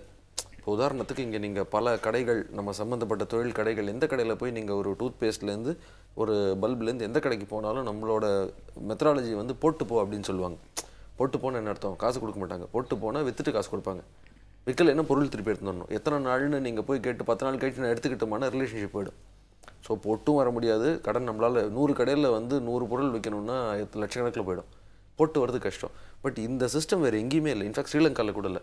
நம்மளோட பண வேல்யூ அவங்களுக்கு கம்மி தான், டெவலப்மெண்ட் கம்மி தான். ஸ்ரீலங்காவில் கூட இப்போ பணம் கொடுத்து வாங்கிக்கிறாங்க. கிரெடிட் சிஸ்டம் அங்கே ரொம்ப இல்லைங்க. கிரெடிட் சிஸ்டம் ரொம்ப டாஸ்கிங்காக இருக்கும். ஒன்று இன்னொன்று வந்து நீங்கள் விற்ற பொருளுக்கு உங்களுக்கு பணம் வருது இல்லையோ நீங்கள் அந்த மாதத்தோட டேக்ஸ் க்ளோஸ் பண்ணி ஆகணும், சேல்ஸ் டேக்ஸ் க்ளோஸ் பண்ணி ஆகணும். அந்த சில சேலஞ்சஸ்லாம் இருக்குது. ஸோ ரிகவரி பண்ணாத பணத்துக்கு நம்ம வந்து நிறைய பைசா முதல்ல கட்டுற மாதிரி இருக்கும். ப்ளஸ் அட்ரிஷன் ரேட் இருக்கும். எம்ப்ளாயீஸ்க்கு வந்து கான்ஸ்டண்ட்டாக ட்ரைனிங் ப்ரொவைட் பண்ணி அவங்கள மோட்டிவேஷன் சைடு ஓகே நம்ம ஓரளவுக்கு பண்ணிடலாம். கான்ஸ்டண்ட்டாக அவங்கள வந்து தொழில் அப்கிரேட் பண்ணிகிட்டே இருக்கணும்னா லேர்னிங் இருக்கணும். பட் என்னென்னா நம்ம ரொம்ப அடியிலேருந்து வரதுனால நம்மக்கிட்டேருந்து ராவாக சேல்ஸ் எல்லாம் கற்றுப்பாங்க. பெரிய கார்பரேட்ஸுக்கு அவங்கள லட்டு மாதிரி எடுத்துன்னு போயிடுவாங்க. 3 மாதம் 4 மாதம் நம்மக்கிட்ட ட்ரெயின் ஆனால் எதை வேணால் விற்கிறதுக்கு ரெடி ஆகிடுவாங்க. எதை வேணால் விற்கிறதுக்கு ரெடியானவங்களை வந்து ஈஸியாக அப்சர்வ் பண்ணிட்டு போயிடுவாங்க. ஏன்னா வரவங்க டெஃபினட்டாக ஒரு டிகிரி ஹோல்டராக வருவாங்க. அதனால் நாங்கள் ஒரு பாலிசியாகவே இப்போ கொஞ்ச நாளாக வந்து டிகிரி இல்லாதவங்களே எடுத்துக்கிறோம். ஸோ ஈஸியாக மற்றவங்களால எடுத்துகிட்டு போக முடியாது. நம்ம அவங்கள நல்ல ராஜா மாதிரி பார்த்துக்கிறதுக்கு நமக்கு எண்ணம் இருக்கும். அதுக்கு அவர் இருந்தால் தானே நம்ம பார்த்துக்க முடியும். ராஜாவேலாம் எப்படி ராஜா மாதிரி பார்த்துக்க முடியும்? அந்த மாதிரி சுச்சுவேஷன் நமக்கு இருக்கும். இப்போ அதனால் கொஞ்சம் இதெல்லாம் பேலன்ஸ் பண்ணுறோம். பேமெண்ட் வந்து கொஞ்சம் ஆர்வக்கொளாருன்னு சொல்லுவாங்கல்ல, நிறைய சரி நமக்கு நிறைய பிஸ்னஸ் வருதுன்னு நிறைய விட்டுருவோம் வெளியில். அப்புறம் மெட்டீரியலுக்கான காசை கூட ரிகவர் பண்ண முடியாது. இந்த சேலஞ்சஸ் ரொம்ப நிறைய இருக்குது. இப்போ வந்து ஒரு புதுசாக ஒருத்தர் தொழில் தொடங்கணும்னு நினைக்கிறாரு அப்படிங்கிறப்ப அவர் என்ன மாதிரியான கிரவுண்ட் ரிசர்ச் பண்ணணும்? அதே மாதிரி இப்போ ஒரு புதுசாக வர்ற ஃபஸ்ட் ஜென்ரேஷன் ஆண்டர்ப்ரனர்ஸ் இருக்காங்க, அவங்களுக்கு நீங்கள் சொல்ல விரும்புகிற விஷயங்கள் என்ன? முதலாவது எங்ககிட்ட வரவங்க முக்கால்வாசி பேர் 90% அவங்க ஃபர்ஸ்ட் ஜெனரேஷன் தான். ஏன்னாக்கா அவங்க தான் வழிகாட்டி இல்லை, அவங்களுக்கு எங்கே போய் என்ன மாதிரி பிஸ்னஸ் ஆரம்பிக்கணுங்கிற ஐடியா கூட இருக்காது. ஸோ முக்கால்வாசி அவங்க எல்லாருமே ஃபர்ஸ்ட் ஜெனரேஷன். ரெண்டாவது டூ மச்சாக நான் எல்லாரையும் பயமுறுத்தக்கூடாது. நம்மளோட ஆடியன்ஸ் எல்லாம் ஏன்னாக்கா ரிசர்ச் பண்ணணும், நிறைய ஐடியாஸ் இருக்கணும், இன்னென்ன சைக்கலாஜிக்கல் ப்ரொஃபைல் இருந்தால் தான் நம்ம பிஸ்னஸ் ஆரம்பிக்க முடியும். அதெல்லாம் விட்டுடுங்க. உங்களுக்கு ஐடியா இருக்கா? உங்களுக்கு எப்படியான இந்த பிஸ்னஸ் ஆரம்பித்து இதை வந்து முன்னுக்கு கொண்டு வரணுங்கிற ஒரு உற்சாகம் இருக்கா? அது இருந்தால் போகிறோம். மித்தபடி நீங்கள் வாங்க பிவைஸ்டிக்கோ இல்லை உங்களோட நீங்கள் இப்போ ஒரு காலேஜில் படிச்சுட்டு இருந்து இதை பற்றி கேள்விப்பட்டாலோ இல்லை உங்களோட டிஸ்ட்ரிக்ட் இண்டஸ்ட்ரீஸ் கமிஷனர்கிட்ட யார்கிட்ட வேணால் போய் பிவைஸ்டித்தை தான் வரணும்னு இல்லை. இப்போது இந்த டிஸ்கஷன் ஆரம்பிக்கிறதுக்கு முன்னாடி பார்த்தீங்கன்னா நிறைய பார்க்குறவங்களுக்கு வந்து ஒரு பிஸ்னஸ் ஆரம்பிக்கணும்னா நான் ஒரு டிகிரி முடிச்சிருக்கணும், இல்லை நான் ஒரு MBA முடிச்சிருக்கணும் அப்படிங்கிற ஒரு எண்ணத்துலேயே இருந்திருப்பாங்க. ஆனால் அதெல்லாம் தேவையில்லை. உங்கள்கிட்ட ஐடியா ப்ளஸ் அதை பண்ணணுங்கிற ஆர்வம் மட்டுமே இருந்தால் போதுங்கிறது ப்ரூவ் ஆயிடுச்சு இல்லையா? கண்டிப்பாக நீங்கள் சொன்னது அந்த 2 விஷயம் தவிர்த்து வேறு எதுவும் பெருசாக வந்து தேவையில்லை அப்படின்னு வந்து மேம் சொல்லிட்டாங்க இல்லையா? அதெல்லாம் தாண்டி இவங்களுடைய அந்த மோட்டிவேஷன், அந்த ஊக்குவிப்புதல் அப்படிங்கிறதும் சரி, அந்த வழிகாட்டுதல் அப்படிங்கிறது சரி, இன்னைக்கு நிறைய பேருக்கு வந்து கிடைக்காம இருக்கு அப்படிங்கிறது தான் வந்து இன்னைக்கு ஒரு நிதர்சனம் இல்லையா? ஸோ இவங்க மூலிமா அது நிறைய பேருக்கு வந்து கிடைச்சிருக்கும் அப்படிங்கிற ஒரு எண்ணம். தேங்க்யூ ஸோ மச் மேம், உங்களுடைய டைம் ஸ்பேர் பண்ணி எங்களுக்காக நிறைய விஷயங்கள் சொன்னதுக்கு தேங்க்யூ ஸோ மச் சார். ஆரம்பத்துலேருந்தே இப்போ வரைக்கும் பிஸ்னஸ் பற்றியே பார்த்தாச்சு. இப்போ வெப்சைட் போர்ஷனுக்கு வந்தாச்சு. அதுவும் பிஸ்னஸ் பற்றி தானே? ஆமாம், கிளைமேக்ஸும் பார்த்தீங்கன்னா நம்ம பிஸ்னஸ் பற்றி தான் வந்து சொல்ல போகிறோம். ஒரு வெப்சைட் எடுத்துகிட்டு வந்திருக்கேன், தொழிற்களம்.com அப்படிங்கிறத இந்த வெப்சைட்டோட பேர். வந்து ஒரு தமிழ் வெப்சைட். நான் ஸ்பெல் பண்ணி காமிக்கிறேன். THOZHIRKALAM.com. இதில் வந்து பார்த்தீங்கன்னா வந்து ரொம்ப சிம்பிளாக ஒரு விஷயம் வந்து சொல்லியிருக்காங்க. இன்றைக்கி வந்து பிஸ்னஸ் அப்படின்னு பார்த்தீங்கன்னா வந்து அப்படியே லட்சமாக கோடியாக இன்வெஸ்ட் பண்ணி பெரிய லெவலில் செய்கிறது தான் வந்து பிஸ்னஸ் அப்படின்னு நினச்சிட்டு இருந்தா அப்போ வந்து நிறைய விஷயங்கள் இன்னும் நீங்கள் தெரிஞ்சுக்கல அப்படின்னு அர்த்தம். ஏன்னா எனக்கு வந்து ஒரே ஒரு கம்ப்யூட்டர், அதில் வந்து ஒரு நெட் கனெக்ஷன் மட்டுமே வச்சுட்டு கூட வந்து சின்ன லெவலில் வந்து நிறைய பிஸ்னஸ் ஆப்பர்ச்சுனிட்டிஸ்லாம் வந்து இருக்குது, நிறைய பேர் செஞ்சுக்கிட்டு கூட இருக்காங்க. ஸோ அந்த மாதிரி ரொம்ப சின்ன ஐடியாஸ், சின்ன இன்வெஸ்ட்மெண்ட்டில் வந்து பிஸ்னஸ் ஆரம்பிக்கிறதுக்கான ஐடியாஸை வந்து வெப்சைட்டில் கொடுத்துருக்காங்க. இதை நீங்கள் பார்த்துருக்கீங்களா? நானும் இதை பார்த்துருக்கேன் சௌமியா. இப்போது நம்ம கெஸ்ட்டு பேசும்போது கூட நம்ம லோக்கல் மார்க்கெட்டை சாட்டிஸ்ஃபை பண்ணுறதுக்கே நிறைய பிஸ்னஸ் ஐடியாஸ் இருக்குது, அதை பண்ணாலே போதுங்கிற மாதிரி சொல்லியிருக்காங்க இல்லையா? ஆமாம், நம்ம கெஸ்ட்டு கூட பார்த்தீங்கன்னா அந்த செங்கல்பட்டு கிட்ட டெஸ்க்டாப் பப்ளிஷிங் பற்றி வந்து சொன்னாங்க இல்லையா? ஸோ வந்து நம்ம சுற்று வட்டாரத்தில் இருக்கிற பிரச்சனையை அனலைஸ் பண்ணாலே வந்து நம்மளுக்கு கிடைச்சிடும். அது மட்டும் இல்லை, இந்த வெப்சைட்டில் பார்த்தீங்கன்னா சில எக்ஸ்பீரியன்ஸஸ் கூட வந்து இதில் ஷேர் பண்ணியிருக்காங்க. இப்போ வந்து நிறைய பேர் வந்து பிஸ்னஸ் ஆரம்பிக்கணும் அப்படிங்கிற அந்த ஒரு உத்வேகத்தில் ஒரு அந்த ட்ரிகரில் வந்து என்ன பண்ணுவாங்கன்னா தராலடியாக வந்து ஒரு பிளானிங் இல்லாமல் நிறைய பேர் வந்து ஆரம்பிச்சுட்டு இருப்பாங்க. ஆனால் அதுக்கப்புறம் அதில் வர சிக்கல்கள்லாம் பார்த்துட்டு வந்து பின்வாங்கியிருப்பாங்க. ஸோ அவங்களுடைய எக்ஸ்பீரியன்ஸும் இதை ஷேர் பண்ணியிருப்பாங்க. ஸோ அதை பார்த்தா வந்து உங்களுக்கு வந்து தெரியும் இதெல்லாம் நம்ம செய்யணும், இதெல்லாம் நம்ம செய்யக்கூடாது அப்படிங்கிறது கூட. கிட்டத்தட்ட இந்த வெப்சைட்டை ஒரு மென்டார்னே சொல்லலாம் இல்லையா? நம்ம கிட்டத்தட்ட வந்து இது ஒரு கணினியில் இருக்கிற ஒரு மென்டார்னு சொல்லலாம். ஆமாம், இப்போ வந்து பிஸ்னஸ் பற்றி இவ்வளோ பேசிட்டோம். நான் ஒரு பிஸ்னஸ் ஆரம்பிக்கலாம்னு ஐடியாவில் இருந்தேன் சார், எனக்கு ஆரம்பிச்சிடலாம் அப்படிங்கிற முடிவுக்கு வந்துட்டேன் உங்கள் எபிசோடை பார்த்து அப்படின்னு யாராவது சொல்லணும்னு நினச்சாங்கன்னா என்ன பண்ணணும் அப்படின்னா வந்து உங்களுடைய கருத்துக்களோட நீங்கள் அதையும் சேர்த்தே வந்து எங்களுக்கு அனுப்பலாம். feedback@pudhuyugam.tv அப்படிங்கிற இமெயில் ஐடிக்கு உங்களுடைய கருத்துக்கள் ப்ளஸ் உங்களுடைய தாட்ஸ் எல்லா விஷயத்தையுமே எங்களுக்கு எழுதி அனுப்பலாம். அது மட்டும் இல்லாமல் நீங்கள் கடிதத்தில் தான் வந்து உங்களுடைய தாட்ஸ் வந்து ஷேர் பண்ணணும்னு நினச்சா கண்டிப்பாக இப்போ ஸ்க்ரீனில் ஃப்ளாஷ் ஆகிட்டு இருக்கிற அட்ரஸ்க்கு நீங்கள் தபால் மூலமாகவும் அனுப்பலாம்.